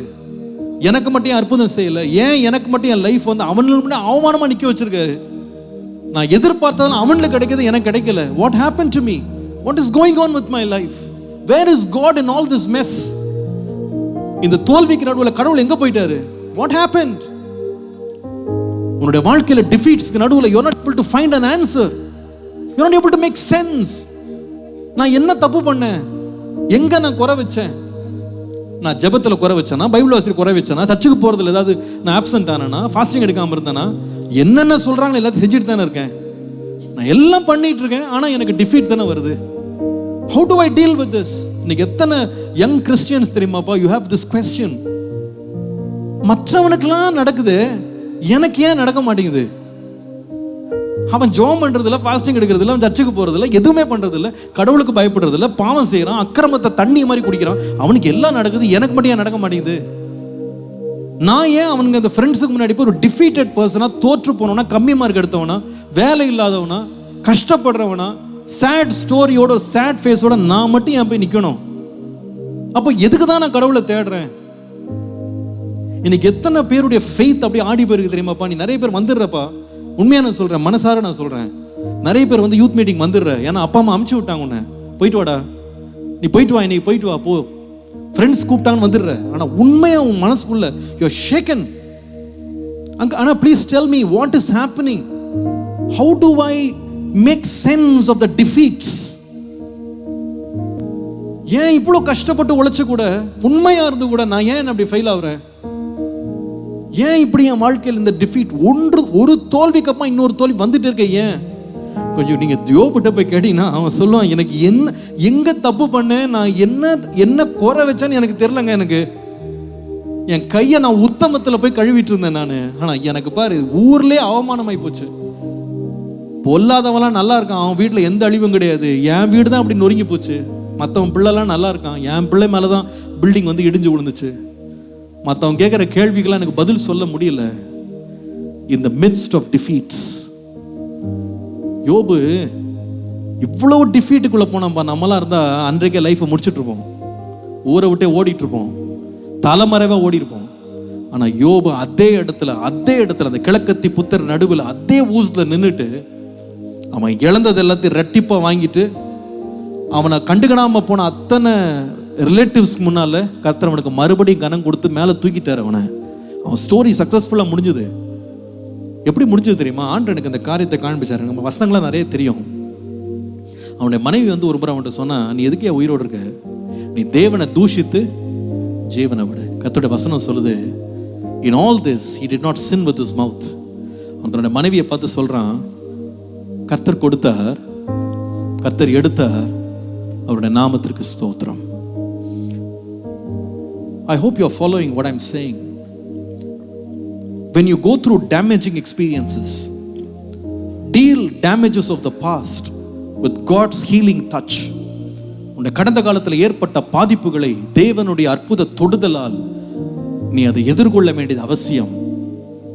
When you deal with the defeats of the past, like Job, deal them with thanksgiving to God. யோபு என்ன செய்தான் தெரியுமாப்பா? கடந்த காலத்தில் வந்த அந்த தோல்விகள் நடுவில், உண்மையாக சொல்கிறேன், கடவுளெல்லாம் நன்றி சொல்கிறதுக்கெல்லாம் காரணமே ஒரு மனுஷன் கண்டுபிடிக்க முடியாது. ஃபிசிக்கலி ஸ்பீக்கிங், மனுஷிகத்தனமாக வந்து நீ கடவுளுக்கெல்லாம் நன்றி சொல்ல முடியாது. அந்த நேரத்தில் கேள்விதான் மனசில் வரும், துதியெல்லாம் வராது. ஆனால் அவனுடைய வாழ்க்கையில் வந்த டிஃபீட்ஸுக்கு நடுவில், instead of complaining, he thanked God. அவன் கர்த்தருக்கு நன்றி சொன்னானா? நான் நினைக்கிறேன் ஒருவேளை அவன் ரோமன்ஸ் 8:28 அவன் ஒருவேளை அவன் லைஃப்பில் வாசித்திருக்க மாட்டான். ஆனால் அவன் வாழ்க்கையில் விசுவாசித்தான். நான் நினைக்கிறேன் என் தேவன் என் வாழ்க்கையில் அவரை நேசித்து அவருக்கு பிரியமா உண்மையா வாழுகிற, அவரால் அழைக்கப்பட்டவர்களுக்கு சகலமும் தேவன் நன்மைக்காகவே செய்கிறாரு. எல்லாம் நன்மைக்காக செய்கிறாரு. எனக்கு புரியல எல்லாமே, but there is a reason behind this season in my life. என் வாழ்க்கையில் இந்த டிஃபீட்ஸுக்கு பின்னாலேயும் God has a drawn out plan. He began to thank God. இன்னைக்கு டிஃபீட்ஸோட வந்து காயப்பட்டு வந்திருக்கிற பிள்ளை, deal your defeats with thanksgiving. Number 3, மூணாவது, deal with the defaults of your past. உன்னுடைய கடந்த காலத்தினுடைய குற்றங்கள், குறைகளை நீ கரெக்டாக டீல் பண்ணணும். முதலாவது நான் சொன்னேன், the damages of the past. உன் கடந்த காலத்தில் டேமேஜஸ் வந்து மற்றவங்க கொடுத்தது. ரெண்டாவது, உன் டிஃபீட்ஸ் உனக்கு புரியாதது. மூணாவது இருக்கு டிஃபால்ட். இது என்ன தெரியுமா? You are solely responsible and you are the reason behind these defaults in life. உன் வாழ்க்கையில் ஏற்படுகிற இந்த தவறுகளுக்கு நீயே காரணம். You are the reason for these defaults. நமக்கு நிறைய வேளை சில ப்ராப்ளம்ஸ்க்கு வந்து மற்றவங்களை பின் பாயிண்ட் பண்ணோம். இவனால தான் இந்த பிரச்சனை நான் அனுபவிச்சிருக்கேன், இவங்களால தான் இவங்க தான் காரணம். சில வேளையில் சில பிரச்சனைகள் இருக்கும், you don't know why it is happening. You cannot find out. It's like searching a needle in a haystack. எங்கேருந்து அதை கண்டுபிடிக்கன்னு தெரியாது. ஆனால் there are seasons, தெரியுமா? வேற யாரும் நம்மளுக்கு சொல்ல வேணாம், நம்மளுக்கே தெரியும் இது மொத்தமும் நடக்கிறதுக்கு நான் தான் காரணம், இது மொத்தத்துக்கும் நான் தான் காரணம். இந்த மாதிரி ஒரு சம்பவத்தை நான் பைபிளில் படித்தேன். That is what you read in Matthew chapter 27 verse 3-5. அங்கே யூதாஸ் இஸ்காரியாத்துன்னு ஒருத்தர் இருந்தான், தெரியுமா? அவன் இயேசு வந்து 30 வெள்ளிக்காசுக்கு காட்டி கொடுத்துட்டான். காட்டி கொடுத்த பின்பு இயேசு பிடிக்கப்பட்டார் என்றும் அவரை வந்து நியாயம் தீர்த்துட்டாங்க, கண்டம் பண்ணிட்டாங்கன்னு தெரிஞ்ச உடனே அவன் என்ன சொன்னான் தெரியுமா? குற்றமில்லாத ரத்தத்தை நான் காட்டி கொடுத்தேன், இது யாரும் செய்யல, நானே காட்டி கொடுத்துட்டேன், நான் பண்ண தப்பு. அவன் என்ன செய்தான் தெரியுமா? அவனோட டிஃபால்ட்ஸை வந்து அவனுக்கு எப்படி ஹேண்டில் பண்ணணும்னு தெரியல. அவன் வாழ்க்கையில் ஒரு பிரச்சனை வந்துருச்சு, ஒரு தப்பு பண்ணிட்டான். தெரிஞ்சு பண்ணானோ தெரியாமல் பண்ணானோ, பிளான் பண்ணி பண்ணானோ எதர்ச்சியாக பண்ணானோ, அவன் செஞ்ச தப்புக்கு அவன் தான் ரெஸ்பான்சிபிள். ஆனால் அது எப்படி ஹேண்டில் பண்ணணும்னு அவனுக்கு தெரியல. அவன் என்ன பண்ணான் தெரியுமாமா? அவன் நினச்சான் காசை ரிட்டர்ன் பண்ணிட்டா ப்ராப்ளம் சால்வ் ஆகிடும்னு நினச்சான். அவன் என்ன பண்ணானா, காசு எடுத்துகிட்டு போய் ரிட்டர்ன் பண்ணிட்டான். அவன் என்ன நினச்சானா, you go back to square one, everything will be okay. இந்த பொருளை நான் ரிட்டர்ன் பண்ணிட்டேன்னா எல்லாம் சரியாயிடும், அந்த ஆளுங்களோட நான் பேசி தீர்த்துக்கிட்டேன்னா சரியாயிடும். ஆனா என்ன பிரச்சனைனா, காசு வச்சு டீல் பண்ணலான்னு பார்த்தா காசு வேலை செய்யல, மூளையை வச்சு டீல் பண்ணலாம், மூளை வேலை செய்யல, எஃபர்ட்ஸ் எல்லாம் அங்கங்க பிரேக் ஆரம்பிச்சது. என்ன பண்ணான் தெரியுமா? அந்த காசை கொண்டு போய் கடவுளுடைய ஆலயத்தில் தூக்கி போட்டு தூக்கு மாட்டு செத்தானா. அடிக்கடி யோசிச்சு பார்ப்பேன், அவன் லைஃப் வந்து he did not know how to deal with the defaults of his past. அவன் மனசாட்சி அவனை வந்து வாதிச்சு கொண்டு போட்டுருச்சு அவனை. உண்மைப்பா, ஒரு மனுஷன் குற்றம் செஞ்சானா அந்த மனசாட்சி அவனை வாதிக்க ஆரம்பிச்சிடும். அதுல இருந்து யாரும் தப்பிக்கவே முடியாது. So many times we become the prisoners of our past defaults. நம்ம எதுலெல்லாம் தவறு செய்தோமோ அதுவே நம்ம அந்த இடத்துல போய் நிற்கும் போது நம்மளை குற்ற மனசாட்சியோட நம்மளை வாழ வைக்கும். தெரியுமா? நீ எல்லா இடத்துலையும் நல்லா தான் இருப்ப, அந்த குறிப்பிட்ட ஆளை பார்த்த உடனே உன்னால் எதுவுமே செய்ய முடியாது. நீ எல்லா இடத்துலையும் ஃப்ரீயாக தான் இருப்ப, அந்த குறிப்பிட்ட இடம் போன உடனே அப்படியே ஃப்ரீஸ் ஆயிடுவ. அப்படியே நீ எல்லா இடத்துலையும் நல்ல பிள்ளை மாதிரி நாடகம் ஆடிட்டு ரொம்ப ஃப்ரீயாக சுற்றிட்டு வருவ. அந்த குறிப்பிட்ட சம்பவம், அந்த குறிப்பிட்ட ஜங்க்சருக்கு வந்த உடனே இல்லை உன்னால் எதுவுமே செய்ய முடியாது. You cannot praise, you cannot pray, you cannot read, you cannot express yourself, you cannot be happy, you cannot be loving, you cannot be normal. It just freezes out. The whole situation freezes out. அவனுடைய past default அவனுக்கு deal பண்ண எப்படி deal பண்ண தெரியல. மனுஷன்ட்ட போய் deal பண்ண try பண்ணான். He couldn't do it. He couldn't set it right. நான் யோசித்து பார்த்தேன், இதே போல ஒரு சம்பவம் லூக்கா 15ல இருக்கு. லூக் 15 அதில் பார்த்தீங்கன்னா அங்கே கூட ஒரு வாலிப பையன் இருந்தான். அவன் எல்லா பணத்தையும் நாசமாக்கி எல்லாம் மிஸ்யூஸ் பண்ணி அப்பா விட்டு ஓடிட்டான்ல. எல்லா பணத்தையும் வேசிகள்கிட்ட போய் செலவு பண்ணானா, எல்லா அக்கிரமத்தையும் செஞ்சான் லைஃப்ல. ஆனால் ஒரு நாள் அவன் மனசாட்சி அவன்கிட்ட பேசிச்சு. பரத்திற்கு விரோதமாகவும் உமக்கு விரோதமாகவும் நான் குற்றம் செய்தேன், நான் பாவம் செய்தேன், மனசாட்சி அவன்கிட்ட பேசிச்சு. அவன் எப்படி ஹேண்டில் பண்ணான் தெரியுமா? Very beautifully handled. அவன் நேரா வந்து தூக்கு கயிறுக்கு போல, he did not resign, போதும் எல்லாம் அப்படின்னு சொல்லி அவன் போல அவன் என்ன செய்தான் தெரியுமா? he turned to God. he turned to God. ஏசாயா 55:7, ஏசாயா 55:7, துன்மார்க்கன் தன் வழியையும் அக்கிரமக்காரன் தன் நினைவுகளையும் விட்டு கர்த்தரிடத்தில் திரும்ப கடவன், அவர் அவன் மேல் மனதுருகுவார். நம்முடைய தேவனிடத்திற்கே திரும்ப கடவன், அவர் மன்னிக்கிறதற்கு தயை பெருத்தவராயிருக்கிறார். அவனுடைய லைஃப்னுடைய அந்த டிஃபால்ட்ஸ், அவன் வாழ்க்கையில் செய்த தவறுகளை எப்படி ஹேண்டில் பண்ண கர்த்தர் காமிச்சார். I want to say these 3 words, very important words about the prodigal son. அந்த கெட்ட குமார் என்ற இளைய குமாரனை பற்றி சொல்லணும்னா 3 வார்த்தைகள் நான் சொல்லுவேன். Number 1, he started with the realization that he is wrong. It started with the realization. அவன் தனிமையில் இருக்கும்போது, யாருமே இல்லாத போது அவன் யோசிக்க ஆரம்பிச்சான். he realized his mistake. அவன் தவறு என்னன்னு உணர்ந்துட்டான். Number 2, he moved on to reconciliation. reconcile பண்றதுக்கு அவன் தீர்மானம் எடுத்தான். எங்க அப்பாட்ட போய் நான் சமாதானம் பண்ணுவேன், நான் அப்படி ஒளிஞ்சிட்டு இங்க உட்கார மாட்டேன். எங்க அப்பாட்ட போய் நான் reconcile பண்றதுக்கு என்ன செய்யணும், ஒப்புரவாகிறதுக்கு நான் என்ன செய்யணும் அப்படின்னு அவன் தீர்மானம் எடுத்தான். ஒப்புரவாகிறதுக்கு தீர்மானம் எடுத்தான். 3வது என்ன பண்ணான் தெரியுமா? நான் தூரத்திலிருந்து ஒப்புரவாவேன், அவர் ஏத்துக்கிட்டா நான் உள்ள வருவேன் அப்படி சொல்லல. என்ன பண்ண தெரியுமா? அவங்க அப்பா ஏத்துக்கிடுவாரா ஏத்துக்க மாட்டாரா நம்பிக்கை கூட அவனுக்கு இல்லை. ஆனா அவன் என்ன பண்ணான்னா, Number 3, he made a decision to return. திரும்பி வருவதற்கு அவன் தீர்மானம் எடுத்தான். he made a decision to return. அவனுக்கு தெரியும், என்னோட அப்பாவுடைய கைகளில் மிகுந்த இரக்கங்கள் இருக்கு. I tell you my friends, உன்னுடைய கடந்த காலத்தில் உன் நடந்த டிஃபால்ட்ஸ், அதை வச்சே பிசாசு உங்கள்கிட்ட கேம் விளையாடுவான். நீ என்னெல்லாம் பண்ணிட்டு வந்த தெரியுமா? நீ என்னெல்லாம் பண்ணியிருக்க எனக்கு தெரியுமா? எங்கெல்லாம் போயிட்டு வந்த தெரியுமா? நீ அதெல்லாம் பார்த்துருக்க தெரியுமா? நீ என்னெல்லாம் இன்வால்வ் பண்ண எல்லாம் ஹிஸ்ட்ரி நான் சொல்கிறேன். அவன் திரும்ப திரும்ப ஞாபகப்படுத்துவான். ஆனால் அதுலேருந்து ஒரு மனுஷன் அதை சரியாக டீல் பண்ணணும் அப்படின்னு சொன்னால், the only place where you can set it right is you turn to God. அக்கிரமக்காரன் தன் வழிகளை சிந்தனைகளை விட்டு கர்த்தரிடத்தில் திரும்ப கடவன். தேவன் அவனுக்கு இரக்கத்தை கொடுப்பார், தேவன் அவனுக்கு மன்னிப்பை கொடுப்பார்.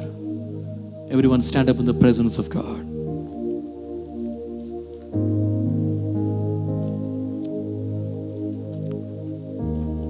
I know this is not a message for the masses. பெருங்கூட்டத்துக்காக வந்த ஒரு செய்தி கிடையாது. இது ஒவ்வொரு உள்ளத்தையும் தொடுகிற ஒரு செய்தி. நான் சொன்ன ஒவ்வொரு வார்த்தையும் எல்லாருக்கும் பொருந்தாது, ஒரே விதமா எல்லாருக்கும் புரியாது, எல்லாரும் ஒரே மாதிரி அதை அண்டர்ஸ்டாண்ட் பண்ண மாட்டீங்க. ஆனா ஒவ்வொருத்தர் எந்தெந்த பாதையில போயிட்டு இருக்கீங்களோ, I know the Holy Spirit is touching your heart and telling you This is the day you have to deal with your past right. தம்பி தங்கச்சி, இன்னைக்கு உன்னோட பர்சனல் லைஃப்ல, உன்னோட ரிலேஷன்ஷிப்ல, சில வேளையில் உங்க ஃப்ரெண்ட்ஸோட, உங்க அப்பா அம்மாவோட, உன் ஃபேமிலியோட ரெக்கன்சைல் ஆக முடியாம அந்த கடந்த காலத்தில் ஏதோ ஒரு பர்டிகுலர் ஏரியா, ஒரு பர்டிகுலர் இன்சிடென்ட், ஒரு பர்டிகுலர் ஸ்டோரி, ஒரு பர்டிகுலர் மோமெண்ட் மறுபடி உன்னை அப்படியே லாக் பண்ணி முன்னேற விடாம பண்ணுதா? ஆனா யோசேப்பால எவ்வளவு அபியூஸ்குள்ள அவன் போனா கூட, எவ்வளவு பேட் எக்ஸ்பீரியன்சஸ் அவன் லைஃப்ல இருந்தா கூட, அதையும் மீறி அவன் ஒரு தேசத்துக்கே அட்மினிஸ்ட்ரேட்டரா ஷைன் பண்ணான். அவங்க ஃபேமிலியோட அவன் ரெக்கன்சைல் பண்ணான். தேவனோடும் நல்ல உறவுகளை வைத்துக்கொண்டு தானும் ஒரு நல்ல குடும்பத்தை ஸ்டார்ட் பண்ணி தான் பிள்ளைகளை ஆசீர்வாதமான பாதையில் நடத்திட்டான். நீ அவனை பார்த்தீங்கன்னா, இவ்வளவு அடிப்பட்டவன், இவ்வளவு டிஃபீட்டு, இவ்வளவு அபியூஸ் ஆன ஒருத்தனுக்காக இப்படி ஒரு லைஃபா அப்படின்னு யோசித்து ஆச்சரியப்படுவேன். ஆனா கர்த்தர் செய்ய நினைத்தது தடைபடாது. உன் வாழ்க்கை நீ கர்த்தருக்கு கொடுத்து பாரு, அவருடைய தொடுதல் உன் மேல வந்துச்சுன்னா, நீ எவ்வளவு பயங்கரமான பேட்டர்ட் பாஸ்டோட நீ வந்திருக்கலாம். I tell you, dealing with your past is not such an easy thing. நீ எத்தனை பேற்ற மனம் திறந்து நீ பேசியிருக்கலாம், நீ ஷேர் பண்ணலாம். nothing is going to happen. நீ எவ்வளவு நீ சைக்கலாஜிக்கலா, சைக்காட்ரிக்கா நீங்க என்ன வேணாலும் ட்ரை பண்ணலாம். பட் கம்ப்ளீட் ஹீலிங் ஆண்டவர்ட்ட தான் இருக்கு. நீ ஒருவேளை அநேக ராத்திரிகள் அப்படியே முழிச்சிருந்து நீ கண்ணீர் விட்டு நீ என்ன வேணா நீ புலம்பி இருக்கலாம். ஆனா நீ எவ்வளவு நேரம் கான்டெம்ப்ளேட் பண்ணாலும், யோசித்துக்கிட்டே இருந்தாலும், உனக்கே நீ பனிஷ்மெண்ட் கொடுத்துட்டாலும் அதுல இருந்து விடுதலை கிடைக்காது. The best way to deal with your past is to turn to God, is to turn to Him with thanksgiving and to ask for His touch upon your life. இன்னைக்கு மாலையில் ஆண்டவரே என்னை தொடுங்கப்பா. There are some pockets in my past. I don't know how to reconcile. அதுல இருந்து எப்படி வெளியே வரணும் எனக்கு தெரியல, எப்படி ஹீல் ஆகணும்னு தெரியல. நீங்க என்ன குணமாக்குங்க ஆண்டவரே. என்னை உங்களுடைய கரத்தில் ஒப்பு கொடுக்கிறேன். எனக்கு முந்தின சீர் எனக்கு திரும்ப தாங்க, என்னை குணமாக்குங்க, என்னை இன்னைக்கு ஆசீர்வதிங்க. உனக்கா நான் ஜெபிக்க போகிறேன். I want to pray for you. All eyes closed and all heads bowed. இந்த முன்னால ஒரு 3 ரோ எனக்கு ஃப்ரீ பண்ணி விடணும்னு நான் கேட்குறேன். Can you just go back 3 rows? Just accommodate, கொஞ்சம் பின்னாடி இடம் கொடுங்க. அங்கிள், இன்னைக்கு மெசேஜ் வாஸ் ஃபார் மீ. நான் இங்க வரும்போது I didn't know how to deal with my past. I've been terribly hurt. நான் ரொம்ப பாதிக்கப்பட்டு வந்திருக்கேன். நான் ரொம்ப நொறுங்கி உடைஞ்சு வந்திருக்கேன். நான் ஆண்டவர் என்னோட பேசினாரு. I want God to heal me. நான் ஆண்டவர்கிட்ட திரும்ப விரும்புகிறேன். ஆண்டவருடைய டச் எனக்கு வேணும், அவருடைய அனாயிண்டிங் எனக்கு வேணும். எனக்கா நீங்கள் ப்ரேயர் பண்ணுங்க அங்கிள். ஆண்டவரோடு பேசியிருப்பார். ஆனால் I just want you to walk forward as I sing this song. என்னை உம் கையில் படைத்தேன் முழுவதுமா, என்னையும் பயன்படுத்தும். என்னை உம் கையில் படைத்தேன் முழுவதுமா, என்னையும் பயன்படுத்தும். குயவன் நீ களிமண்ணா, உம் சித்தம் நிறைவேற்றுமே. குயவன் நீ களிமண்ணா, உம் சித்தம் நிறைவேற்றுமே. என்னை உம் கையில் படைத்தேன் முழுவதுமா, என்னையும் பயன்படுத்தும். இன்னொரு முறை நான் பாடுறேன். If you want to come forward and ask God to heal you and touch those areas in your life that nobody can touch, nobody can heal, nobody can reconcile. வெக்கப்படாம தைரியமா கர்த்தருடைய சமூகத்துக்கு வா. என கர்த்தர் இன்றைக்கு உன்னை குணமாக்குகிற நாள். ஆண்டவர்கிட்ட தைரியமா ஓடிவா. உன்னை அரவணைக்கும் கரங்கள், உன்னை குணமாக்கும் அவருடைய கரங்கள், உன் மேலே தம்முடைய திராட்சை ரசத்தை ஊற்றி, எண்ணெயை ஊற்றி உன்னை குணமாக்கி உன் இருதயத்தை இன்னைக்கு ஒரு பெரிய விடுதலையை கொடுத்து ஒரு பெரிய திருப்பத்தை உன் வாழ்க்கையில கொடுத்து God wants to set it right. An opportunity is open for you. Just walk forward. கர்த்தரோடு பேசி இருப்பார். ஆனால் just walk forward. Boldly come to his presence. Don't be afraid. Don't be shy. Give it all to him. He will turn you around. என்னை தருகிறேன் தருகிறேன் உம் கரத்தில் என்னை படைக்கிறேன் உம் பாதத்தில் என்னை தருகிறேன் ஓ உம் கரத்தில்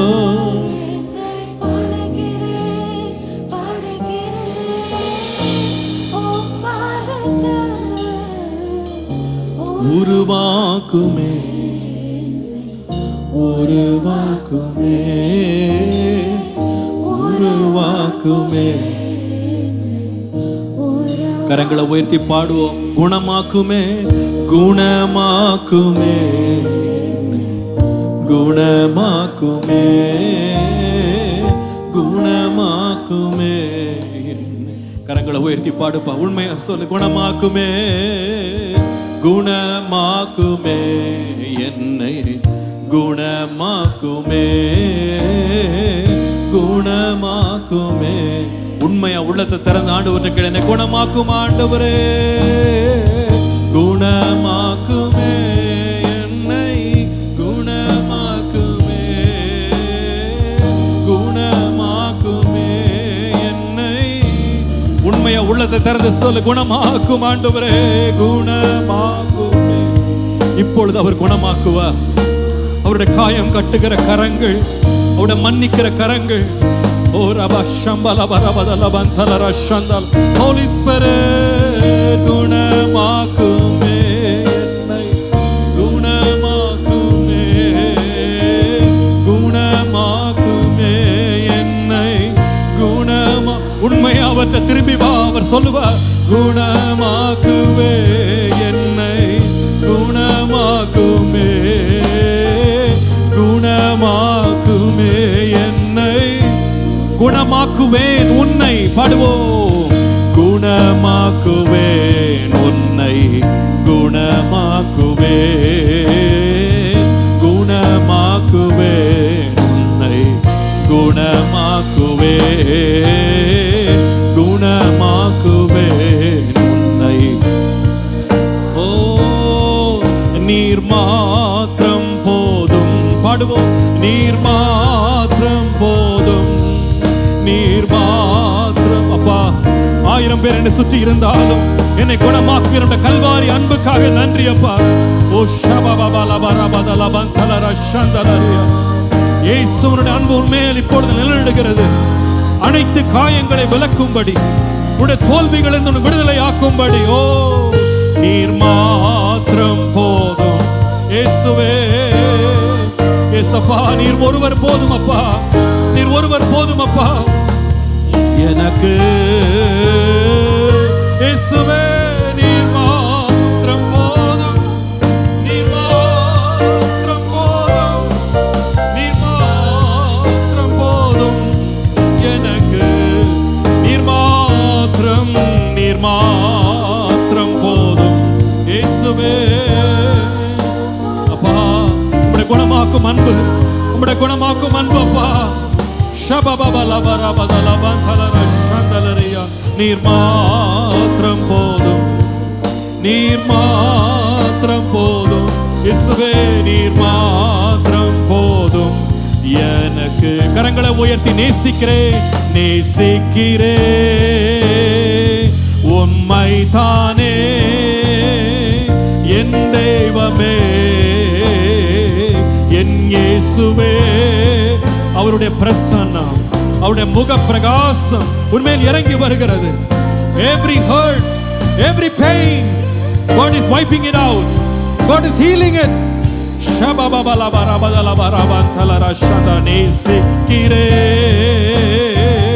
உம்மை தானே ஆண்டவரே. ஒவ்வொரு ஒவ்வொரு கண்ணீர் விடும் இருதயத்தையும் இப்பொழுது குணமாக்கும் அப்பா. Lord, all the years of pain, the years of shame, எத்தனையோ ஆண்டுகளாக இருக்கிற ஒவ்வொரு அவமானம், ஒவ்வொரு காயம் இயேசுப்பா உம்முடைய அன்பினால் தொடப்படட்டோப்பா. இயேசுவே நேசிக்கிறேன், நேசிக்கிறேன் உம்மை தானே என் தெய்வமே, என் இயேசுவே நேசிக்கிறேன். ஓ ரபா பாபா பாபா ஷபலபரபதலபந்தலரா ஷந்தரரி. ஓ என் இயேசுவே நீர் மாத்திரம் போதும். பாடுவோம், நீர் மாத்திரம் போதும். அவர் அன்பை ஏற்றுக்கொள்ளுங்க, அவருடைய குணமாக்குதலை ஏற்றுக்கொள்ளுங்க. ஓ thank you Jesus. இன்று முதல் என் காயங்களை தேவன் விலக்குகிறார், என் துக்கத்தை விலக்குகிறார், என் வெட்கத்தை விலக்குகிறார். ஓ ஹalleluya. நீர் மாத்திரம் போதும் எனக்கு. கரங்களை உயர்த்தி கடைசியாய் ஒரு முறை சொல்லுவோம், நீர் மாத்திரம் போதும், நீர் மாத்திரம் போதும், நீர் மாத்திரம் போதும் எனக்கு, நீர் மாத்திரம் போதும் இயேசையா எனக்கு.